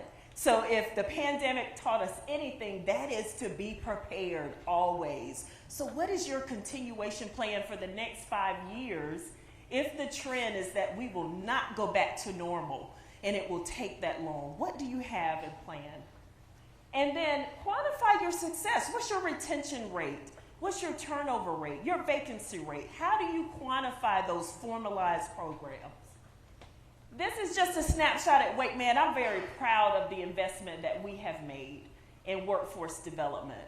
And we are looking at training and workforce development at all levels, both clinical and non-clinical. So I just wanted to give a very quick commercial about what we're doing in terms of our workforce development. but we're reaching everyone because we know that we as a healthcare provider have to be prepared for the continuation of services to provide our services to all of you. I love this quote. Train people well enough so you can leave. Treat them well enough so they don't want to. That really sums all of this up. Culture, workforce development, investing in the whole person of your employees, making sure that they have the autonomy and the ability to take off and be flexible with their schedule to meet the needs of their personal lives. That way, retention is easy. You may give them the skills that they need in order to leave your organization, but you want to provide a culture that they think again and they don't want to. So there's a lot more to talk about in terms of labor and the trends, but what I want you to remember is that we're all in this together. We are serving the community, and though we are friendly competitors, we have an obligation to our community and the people that we serve in order to be innovative and creative and meet our applicants and those that want to work for your organizations where they are. Thank you so much for your time. I appreciate it.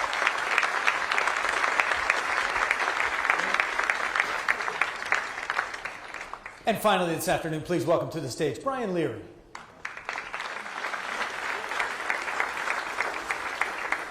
All right, Raleigh, I'm 15 minutes between you and your drink. Some of that wine you're going to spill that Veronica mentioned.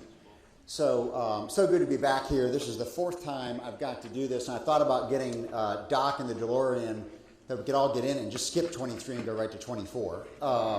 So I'm going to try to be as optimistic and as sober as I can, but I thought it'd be good to start with the forecast from last year. And so this is, I have some slides from last year. I'm going to go back and forth. So some of you that were here saw some of these. I was talking about, we're training running forward, but we're getting pulled back, and that's actually really good because then you're going to be stronger when you're ready to run. It's sunny out, but carry your umbrella because you know it's going to rain at any moment, and we're driving two-footed. So I'm going to update to where we are right now from my perspective. She's now running in the mud doing the same thing. It is raining. You better have a big umbrella. And we really are not only driving two-footed, the foot is firmly planted on the brake, and in some ways we're spinning our wheels. If I could give you my one prediction for 23, it's going to be the end of 22. That's basically it, okay? So that's basically, I also showed this. I'm a visual learner, by the way. It's my crutch. And so I created this last year. This is last year, okay? Remember, the government was lurking under the water, didn't know what it was going to do, would a recession come out and bite us? But, the wind was blowing at our sails. I've updated this. This is where we are today. So now I feel like, Captain Nemo and the Nautilus, that, those tentacles are grabbing the boat. The recession is dipping its nose over the water. I was talking to Sarah backstage. Have we ever in our lives heard an economist tell us when the recession is going to occur 6 months in advance? Think about it. That's wild. 6 months from now, we think this is when it's going to happen. And we're already, we're accepting it. Okay, we're going to move through that. One thing that's also changed here is look up in the man blowing at the sails. Affordability has gotten a lot smaller, right? So for one of the things that's been a beneficiary of being in our Sun Belt open to work kind of places, it's getting a little more expensive down here as well. So if you think about it, the government has shown up, right? The Fed's dramatic swerve to restrictive policy. That is a new thing that has happened. And I don't know if Sarah said this specifically, but Jeffrey's economist says basically they've run the math, and for the economy to do what the Fed says it wants it to do, 4 million jobs have to come out of it. Think about that. Now, that's the bad news. The good news is probably you can handle all of that and none of them come out of Raleigh because of the gateways and what's happened up there. But think about that. We have a policy that's trying to, in many ways, take steam out of our engine, wind out of our sails, and jobs out of the economy. So that's what we're kind of dealing with. So last year, I also highlighted location, location, location, still the three most important words in real estate. And there was a list of the top markets for last year. You can see here, 2022 U.S. markets to watch. That's the Urban Land Institute and PricewaterhouseCoopers list. You can see we were really proud to be up there at number 2. You can see the other folks on there. Those blue squares, that's our logo, the Highwoods logo. Those are the markets that we're in. Let's go ahead and go to 23. This came out in the fall. Nashville's still in the number 1 spot. There's a blue flag of Highwoods next to Dallas. We've now entered the Dallas market. We're going to leave Pittsburgh, so to give you an idea of what we see there. And Dallas and Atlanta have moved up. Big, diversified Sunbelt economies have that ballast to weather the storm. Raleigh, don't feel too bad. We're still in great company. Top 10 is a pretty darn good place to be. Look who's shown back up. Miami's on here and Seattle's out. So Miami jumped in, Seattle dropped. Boston's really the only gateway. There's just too many smart people in Boston for it to fall out, right? In many ways, we look like Boston 50 years ago as a region. And I know, Raleigh folks, as sad as you might feel about getting down to 6, you feel better that Charlotte's at 10. So we know that's a thing around here. So just kind of, you know, moving forward. Now let's go. This is the slide I showed last year. In 2022, I was predicting for 23. I said all of these things are better than 21. All of these are better. Let's just quickly go through sort of the scorecard, right? Industrial, well, August, Amazon announced they're going to pause 50 warehouses across the country. That was a headline. That was above the fold. That was clickbait. At the same time, Amazon was still buying billions of dollars of land and real estate. Okay? Multifamily. Rents are still going up. Rents aren't going up as much as they were. But this year, 2022, we delivered 400,000 units of multifamily in this country. 2023, we're going to deliver 490,000. That sounds like a lot. It is a lot. That's the most we've delivered since 1986. So immediately you freak out. Oh my God, surely that's the clickbait. Most units since 1986. By the way, there's 100 million more people in our country since 1986. That's the first thing. The second thing is, and I've mentioned this over the last 4 years, we have underperformed in our delivery of units in this country, rental and for sale residential units, by a significant amount. So just now are we getting back to 86 with 100 more million people. I wouldn't worry about it. What's going to happen is in 2023, no new multifamily developments are going to start because you can't finance them and the economy's pinched, and I'll talk about that in a second. So that'll work its way through the system. Residential, we've seen rates go up. I'm going to talk about that in a second. Retail, holiday sales were strong. They actually outperformed what people thought. They thought they'd maybe come in around 7% growth. They were 7.6%. Well, yes, less than last year in terms of growth, 8-some% last year. That's still a good thing. Consumer credit, getting up there. Sarah mentioned that, so that's something people are going to take a look at. Office. Let's talk about office. By the way, I talked to Chris. I pulled him aside. We're going to change this slide. We're not showing empty offices. By the way, Chris's office is full, and they're growing. So that's where the best and brightest still get together. But WeWork last year vacated another 50 deals. I got stats here. They've left 250 leases since the pandemic. They've done 500 amendments. They still aren't making money, even though they collect $3 billion in revenue. So figure that one out. So I think things are still changing in the office space, and I'll come to that in a second. So let's go to 23. The elephant in the room is still the work from home, the hybrid work. I'm going to finish with something I started last year, but there's something new. There's a new animal from the zoo involved here. There's a monkey on this elephant's back. If there's 4 million people that are going to get, or 4 million jobs are going to get taken out of the system, the first and easiest place to take those out are across a Zoom or a Teams call. So we're already hearing very loud and clear from our customers, we call tenants, folks in our portfolio customers, that productivity is absolutely down, and that it's vital to get their talent back into the office so they can solve problems. They can create new opportunities for sales and growth, for mentorship, for development of human capital. We're hearing loud and clear that's where the great things happen. So we're glad there's another zoo animal here in the conversation. So when I look at the 2023 forecast, though, it is sobering, right? Commercial real estate will be a loss-making endeavor in 2023. And that's a global statement across all markets and across all product types. I've got color around that. Oxford Economics said the average total return for commercial real estate for 2023 is a minus 2.2%. So there it is. Sobering 2023, we know what's coming. And part of that, coming back to that Leviathan, which is the government that came out, this swerve to restrictive policy primarily is around debt for real estate. Debt is the lifeblood of buying and selling real estate, developing real estate. Developers, we have this great line, there's no romancing without financing, right? Some of you may have that at home too, I don't know. But debt changed in two ways, right? End of the summer, the Fed told their money center banks, stop lending on real estate. They just basically said stop lending on real estate. And then after they did that, they went to the major regionals, told them the same thing. And then the Fed just started raising rates. So what's happened is basically liquidity has been frozen in the system. So that's what's happening right now kind of in real estate for 2023. Again, Sarah told you when it's going to happen, right? The recession is going to happen halfway through this year, and then we're going to come out of it. So let's talk about residential. Many of you are dealing with this right now. Your personal rates are up if you wanted to buy a home right now. Many of us are in what's called rate lock-in, where many of us are refinanced or bought 4% or less. You know, we're going to have to go up 200 basis points if we wanted to get a new loan today. And so what are people going to do? Probably during this time, they're going to renovate. They're going to stay in place. They're going to improve. There's still a disconnect in the bid-ask. Sellers still think their property's worth way up here. Obviously here in Raleigh, that's a real issue. So we're going to see some leveling, I think, throughout this year, particularly in for sale residential. All right, this was the forecast for last year. I'm not going through every one of these this year for Raleigh. I'm going to give you the quick headline, right? Here it is.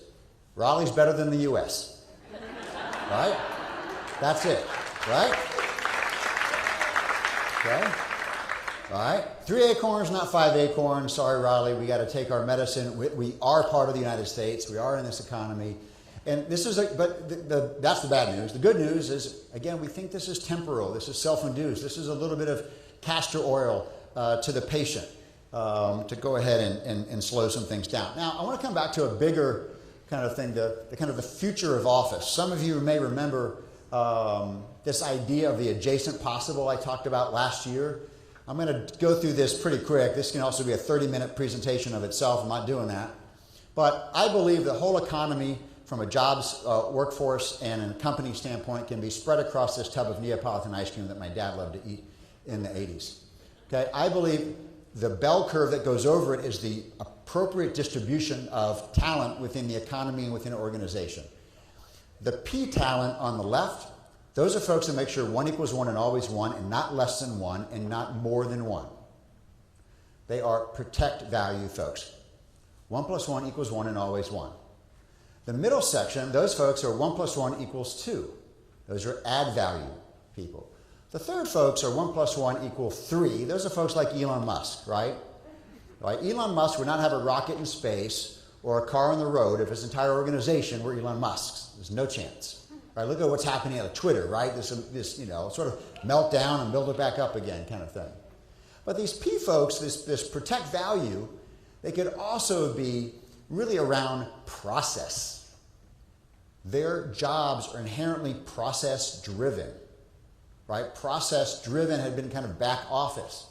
So I said they will work from anywhere before, and if they can work from anywhere, they can also work from nowhere. So if they're inherently process-driven, yes, they can go anywhere, they can fill out forms, they can cross T's, they can dot I's, they can file the paperwork for no-fault divorces, they can file the paperwork for certain tax filings, but then they can also go into an artificial intelligence machine. It's coming. That's what I said last year, okay? This past weekend, I don't sleep much, and I'm kind of high energy, right? I don't sleep much. The LA Times comes across. I've been primarily focused on these process jobs, and we as an organization, the Highwoods, we want to make sure that we are providing workplaces, see if I can get this thing to go back, for the A and the C talent, because they are better together. And if we create workplace experiences, allow them to achieve together what they cannot, our buildings will be full, our shareholders will get their return. But if you can work from nowhere, and I'm just focusing on processing those mundane jobs, LA Times headline, here it is, AI is here and it's making movies. It's like, wow, really cool article. Talked about this movie that got made. It was fantastic. but they had too many F-bombs in the movie, and they would have triggered a different rating, and the studio is backing them saying, we're not going to put it out there. So they used AI to go through that entire film that was in the can, and they were able to adjust angles and even manipulate through artificial intelligence and industrial light and magic, whatever, the mouths of folks, got that down to one F-bomb for the entire movie, and the thing passed the rating. That would have taken hours and hours in the editing room from very high-paid talent. That's not process. That's creativity. It's coming. So we want to make sure we're creating places where people are better together. All right. You sober yet? Here's my whole thing, right? Winter is here, right? So there's a great line. Some of you, how many of you ever watched Game of Thrones? I haven't. Good crowd, about 20%. I haven't really watched. We watched the first episode, my wife and I, and then we got freaked out, and we're like, we can't watch that. All right. So the way it ends, it was just too much. So the guy who wrote the books that Game of Thrones was inspired by is a guy named George R.R. Martin. And he says, fear cuts deeper than swords. Okay, this fear of recession and, oh my gosh, what's going to happen, like that can cause more problems than the reality. And I would argue that bottom calling is a treacherous sport. Right? So I'm not going to say when we're going to definitely get out of this. There's no place I'd rather be here than Raleigh. And every previous decline in my rearview mirror looks like an opportunity. Right? And every future decline looks like risk. How do those two things come together, right? There's no better place than Raleigh to take advantage of the opportunities that we face with this risk in these turbulent times. It's funny, Scott was talking about tweeners. In many ways, Raleigh's a tweener in terms of her adolescent age, right? She is an athlete with tremendous talent, flexible. She can roll out of bed and still probably beat most people in a race. Right? But she's not in her prime yet. This is a tremendous opportunity for us to gain some skills and come out stronger. I've sort of said this throughout my presentation. At Highwoods, we really believe the best and brightest are better together. We're seeing it within our own organization. We're seeing that from our customers. We're committed to creating those places that allow people to achieve together what they cannot. Right? We're seeing that happen. It's happened for about 2,000 years.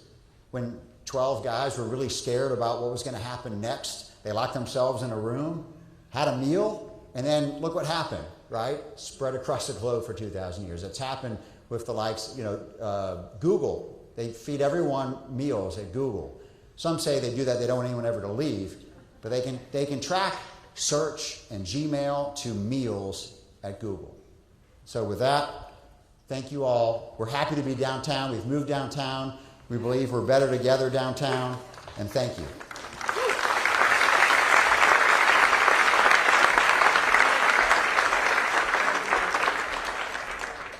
Good.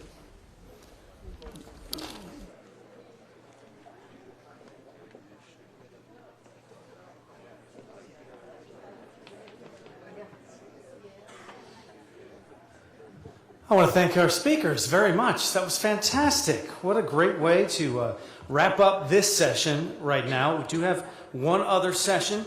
As we appreciate those speakers coming out, I'm going to bring them back out on stage. We're going to set up a couple chairs here, and we have some questions from the audience that we want to get to, but some fantastic topics right there. And as we get these chairs set up, I just wanted to mention a couple of things that we have. Did you notice that almost all the speakers, except Sarah, who is an economist, almost all of them said, I'm not an economist. Nobody wants to be on the hook for the economy right now, but it's a major player in what's going on right now. So it was highly interesting, I thought, right from the start, with Ted talking about how North Carolina, Wake County, has grown and is keeping people. What a great asset that is, certainly. He didn't see me in the back, but I have a dog. I raised my hand there. He did not see that part. But and then Chris, with how in the last 4 or 5 years we have graduated into billion-dollar deals around here. Not in the state, but not in some of the spaces that we'd like, in some of the sectors that we'd like, but certainly activity sectors showing a lot of promise there. Sarah, with the initial poll results that we took in early on in this, thought it was interesting that, inflation, of course, all ears were going to be on Sarah, what she was saying about the economy and the labor workforce. Come on out, folks. But just being unstable, but a mild bump that we're going to face coming up here in the next short while. So we'll get through it together. Brian right there with Better Together, forecasting commercial real estate, forecasting weather too, apparent winter's here. So thank you for that, Brian, appreciate it. I am going to break open this iPad here, and we're going to get some of the questions that you guys have sent in to us. And I want to ask, I'm just going to open it right now. I have some generic ones from the audience here. Folks, you can fight over it. What makes the Triangle an attractive place to do business in 2023? What do we think about that? Rapid growth, highly educated, good wealth around, continued flow of people from other parts of the country.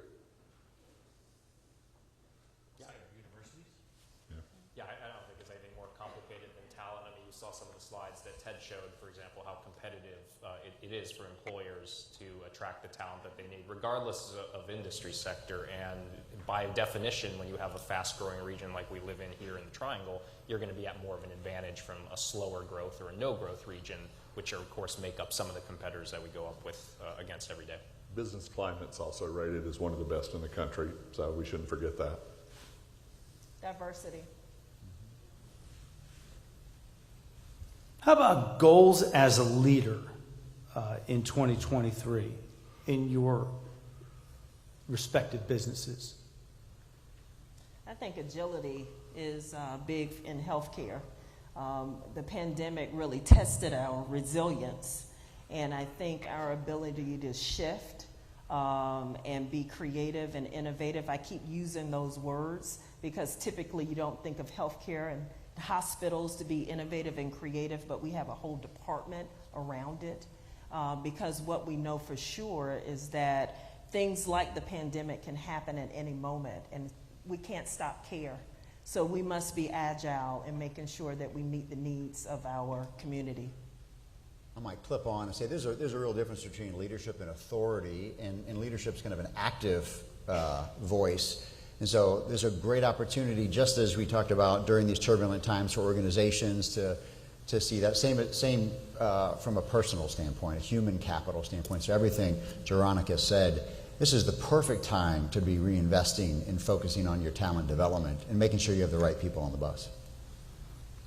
Jeronica just had some great points during your presentation that I enjoyed so much. Just the reason folks are leaving jobs in 2021, I think everybody has seen the full gamut of those, and just being solution oriented and the culture being the difference maker there, hiring faster, hiring better people, training those people, things like that.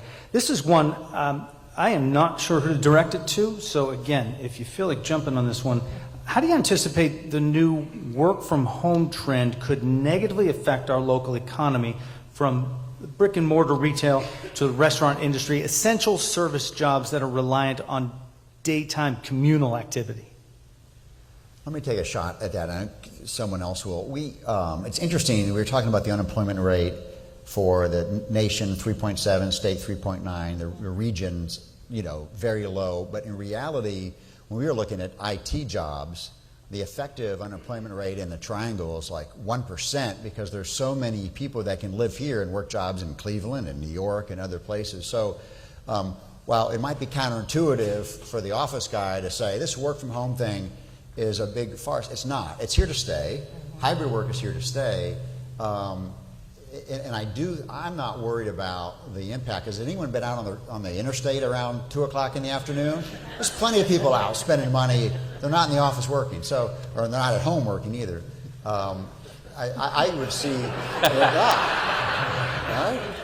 You're not allowed to text when you drive, so tell me what they're doing, right? So I would argue the question is, why is this a good place to do business? Because it's a great place to live. Yeah.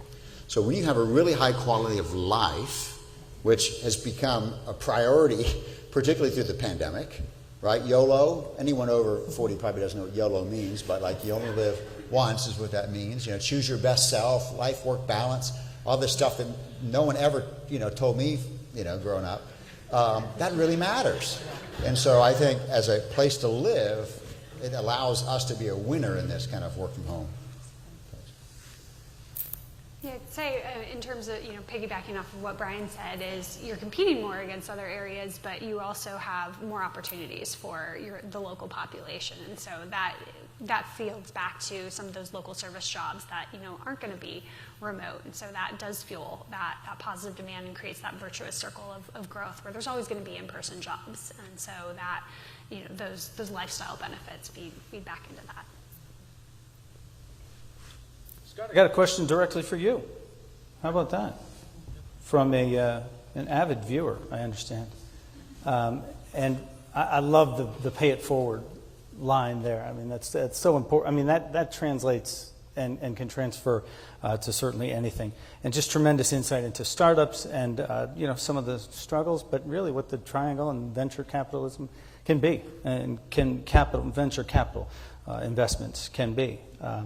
So the question is, can you expand further, Scott, on your statement that there is a theory that you can't pick a winner in venture capital? Yeah, so, who would have thought Mark Zuckerberg coming up with an app to meet girls would be, a $1 billion company? Some VCs bet on that, but, for everyone that's been successful, they have no. I have a personal painful story on this. So I knew an NC State professor, and he wanted to have a meeting. And during this meeting, he revealed that he was going on a sabbatical to start a startup. And I was like, great, tell me about it. He said, well, it all starts at ants. And I was like, you mean like little insects? He's like, yes, exactly. Then he went on for an hour talking about how ants have developed this algorithm where there's a worker ant and the queen ant and this whole thing. And it, like my head, explode emoji. And I was like, well, what's the idea? He said, well, we're going to take all that and we're going to have robots that run warehouses. And that's why he wanted to talk to me, because I'm an e-commerce guy. And in the back of my head, I'm like, this is the craziest idea I've ever heard. This is never going to work. The name of that company was called Kiva, and then they got bought for like $600 million by Amazon like 6 years later. So there you go.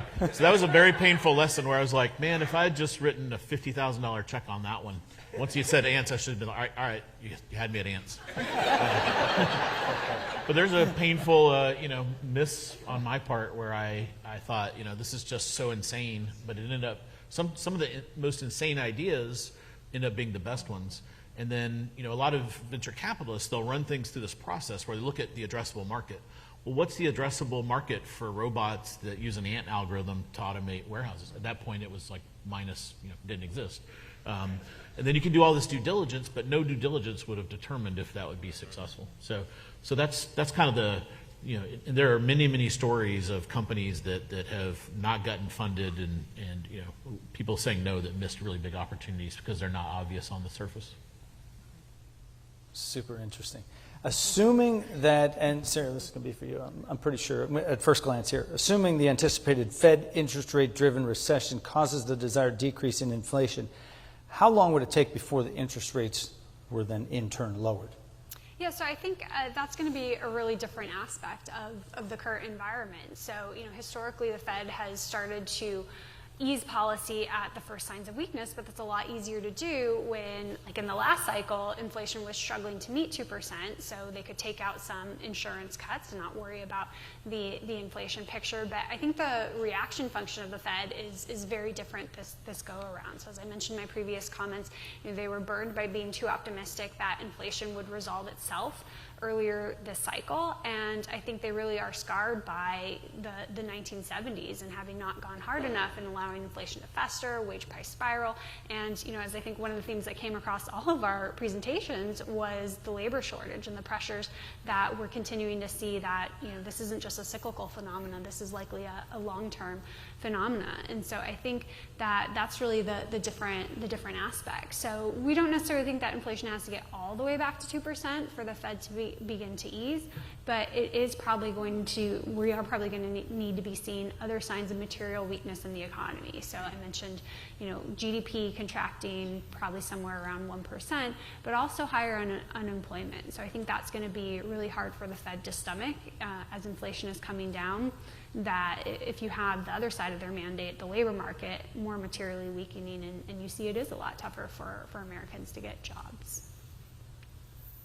Chris, I may have one here for you. Looking ahead at economic and population growth in the Triangle, services and infrastructure that need the most attention.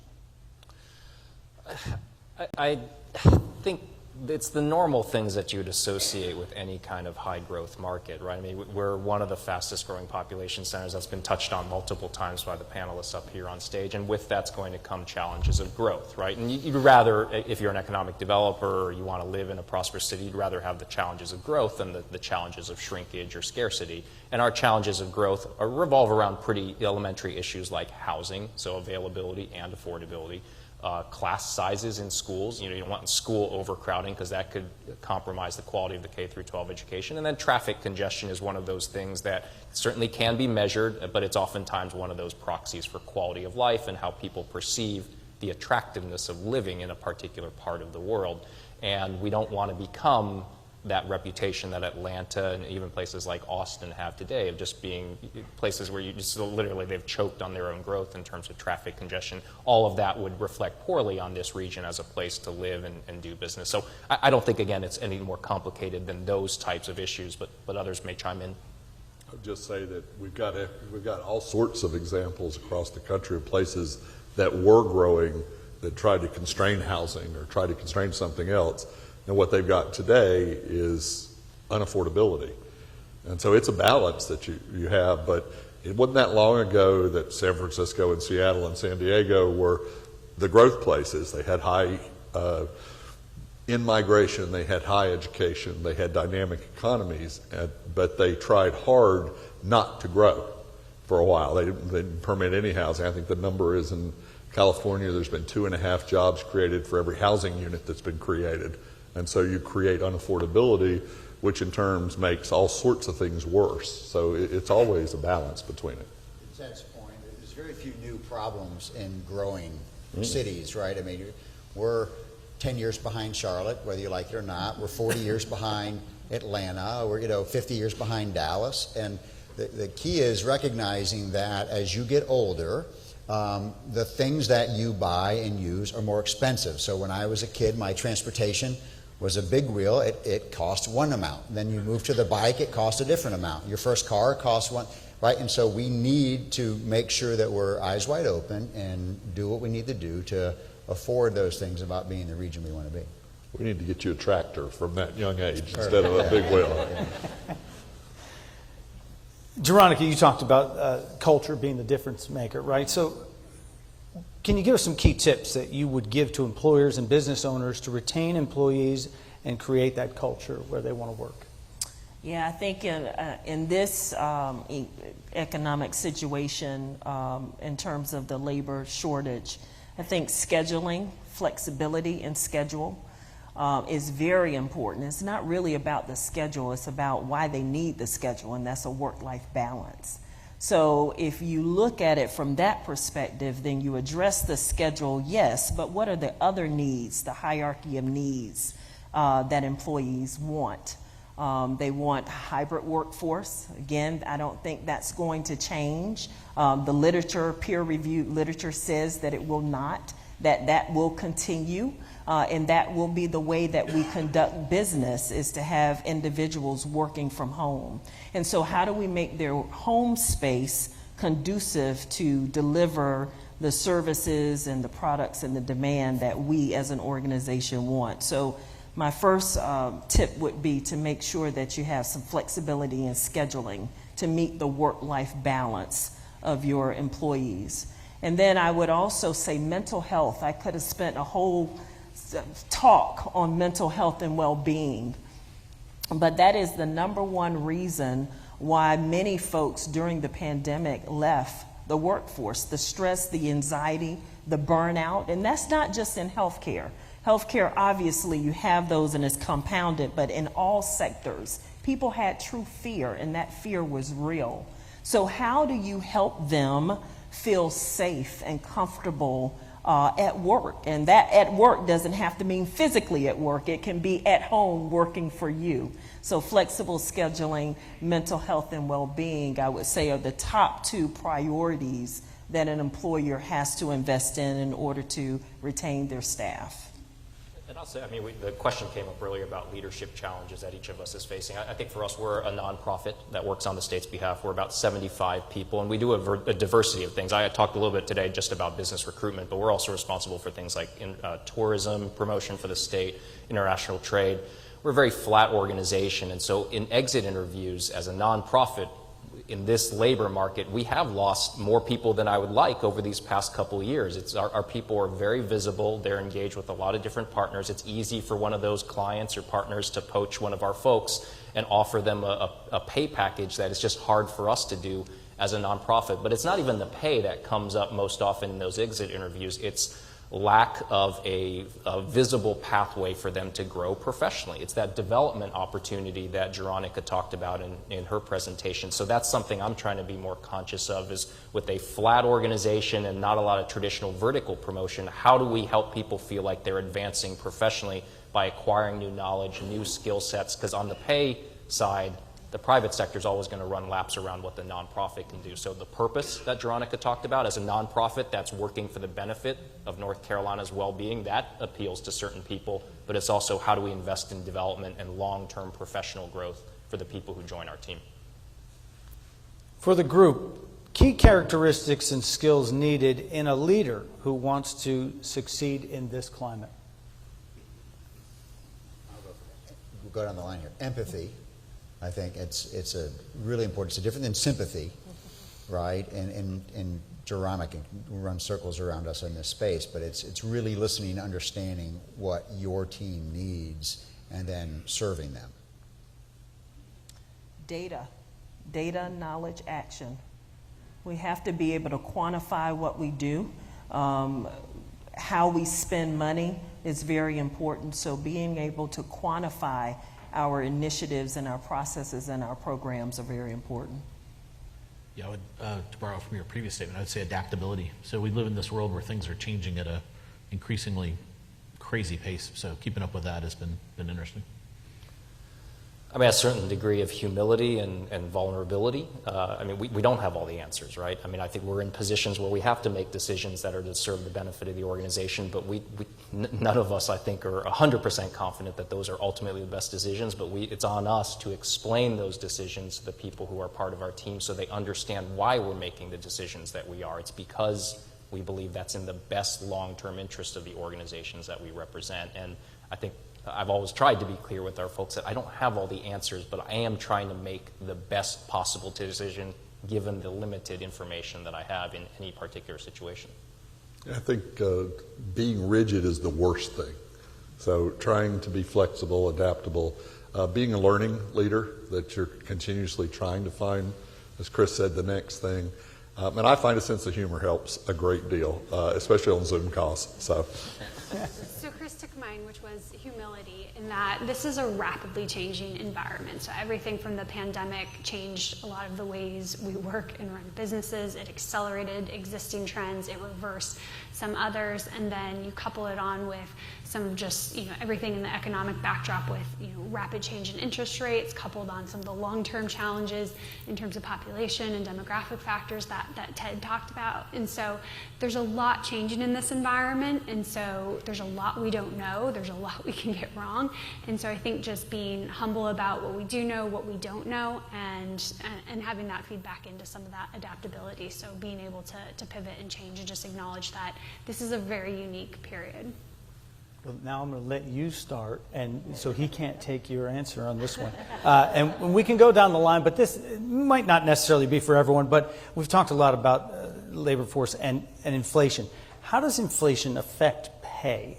We're not going to keep up with inflation by just paying out, but should employees or employers pay more as the cost of living goes up? Is it common or expected? Can it be bridged somehow? So typically you tend to see employment costs outpace overall inflation because we have this escape valve that's called productivity. So it's doing things better. So that allows you to pay your workers more even as they're doing more for you without necessarily having to see that inflation rise.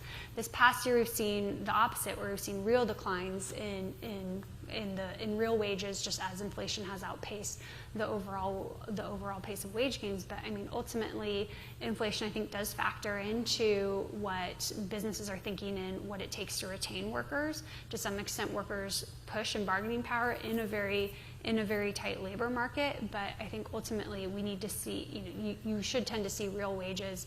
But again, this is a particularly challenging period, and so I think the tightness of the labor market is contributing to that inflation. I think we're going to see shifts over the long haul. There's a lot of data out that people are choosing to take different jobs that pay more, different types of companies, different industries. We don't have a lot of data right now that's real after post-COVID. Everybody wants that post-COVID data. What was the trend? It's emerging. And so if you keep chasing inflation, wage, and chase, then we've got somewhere it has to break. And so I think people expect it, but I don't think it usually happens. I think there's always a loss, and then if you can gain, the productivity numbers scare me more than the inflation numbers. Productivity numbers have not been good over the last few years, and all GDP is people times productivity, and we're not growing people as much, so we're looking at a real trough if we don't get productivity back up. So that's the number I watch the most. I'll answer this just from the perspective of being an employer. Of course, we need to be sympathetic to the challenges that people have had dealing with rising costs. So to do nothing is not really an option unless you really want to give your people yet another reason that they just need to go somewhere else for a bigger paycheck. It's more, how do you balance that with something that's sustainable to the finances of that organization? We are a nonprofit, so if I raise pay, I can't go out there and sell more widgets. That's not how economic development works. We're tied to state appropriations and some small amount of private fundraising, and that just makes it very hard to build in perpetual increases that can match inflation rates. So that's always going to be a bit of a challenge for our sector, but I think we've tried to do some one-off type measures that hopefully at least mitigate some of the pain that our employees have faced with rising costs across the board. Yeah, at Spiffy we have over 500 technicians across the country that are employees. And it's been a crazy labor market to experience in the last 2 years. And these are folks making $15 to $20 an hour, and that's moving up. And we, when inflation goes up 10%, they have to skip a meal or they can't drive to work. So it's like it's a huge problem for them. So what we're doing is increasing our wages and our prices, and our customers realize that hopefully we have a product that they're willing to pay more for. Then also, in the labor market, we're competing against really bad employers, which is good. It's kind of like the joke of the two joggers and the bear. You just have to outrun the other jogger. So we just have to outrun the Jiffy Lubes and the auto dealers and folks that aren't offering career opportunities. So that's how we've kind of stayed ahead of it, is raising prices. Our customers have not really pushed against that, which has been good, and that gives us an edge on hiring employees. Yeah, I don't think that employers en masse will be able to keep up with inflation. So I think now more than ever, looking at total rewards, not just compensation, is extremely important. What are those benefit packages that mean more from an intrinsic value that someone is more apt to stay with your organization because of that versus a base pay or a raise in pay? So I think total rewards and looking at your total benefits packages along with compensation and balancing the two will be a way to offset some of the wages keeping up with inflation. It's very hard to do, and I think it's an art and a science.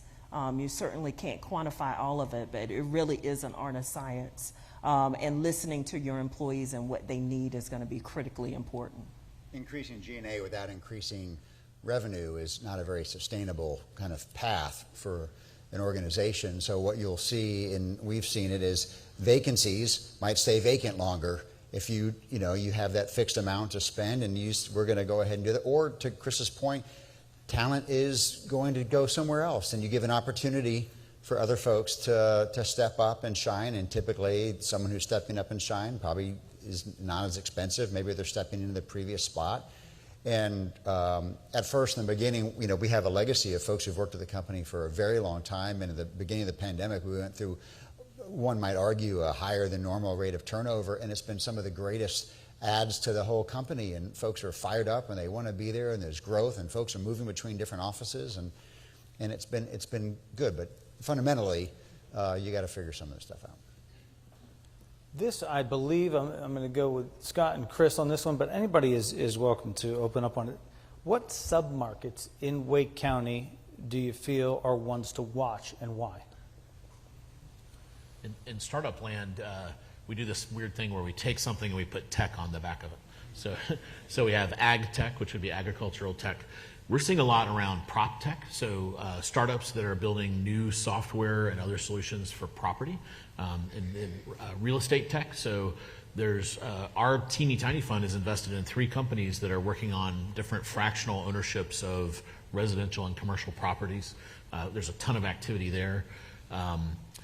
You know, one interesting area we don't have a lot, which feels good right now, is crypto and Web3 kind of stuff. So, you know, the Bahamas can have SBF and FTX and all that mess.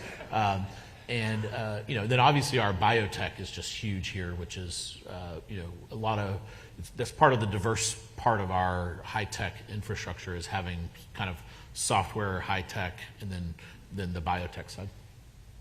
That's a great question. I have not gotten that one so granular. I'd say off the top of my head, just looking at where companies express an interest if they're zeroed in on this part of the state, it's hard to ignore everything that's been going on with Holly Springs and their success in attracting biotech-related manufacturing or life science-related manufacturing.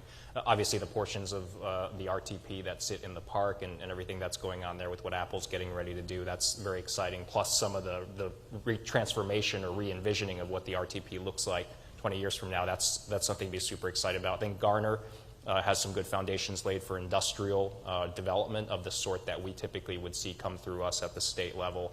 And then Cary, of course, Cary offering that unique mix of suburban features that, I can't remember which panelist talked about the suburbs continuing to be very strong. I think with what Fenton has out there in terms of that new development, those are probably 4 of the submarkets that I'd say hit my mind first when you talk about most activity or potential for activity.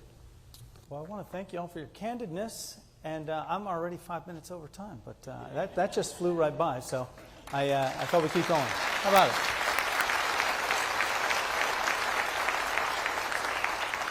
That is fantastic information as we get started in the new year here, a successful new year. I want to thank our speakers for being here and all our sponsors as well. Our presenting sponsor, Wells Fargo, thank you so much for all that you have done. WRAL, grateful to be today's media partner. I could speak for that, certainly. Our silver sponsor, Nexon Pruitt. Our bronze sponsors, CBRE Raleigh and Coldwell Banker, Howard Perry and Walston. And we will have the opportunity to learn again together next month. That is our Community Success Forum, February 15th. And backed by popular demand is National Speaker Ron Hetrick. He's a senior labor economist. He'll provide the keynote address to discuss trends in talent and retention. You can register for that online, by the way, raleighchamber.org/events. We certainly appreciate you attending, and I want to wish you great success and a prosperous 2023 and invite you right out to the lobby there. Please join us there for our reception.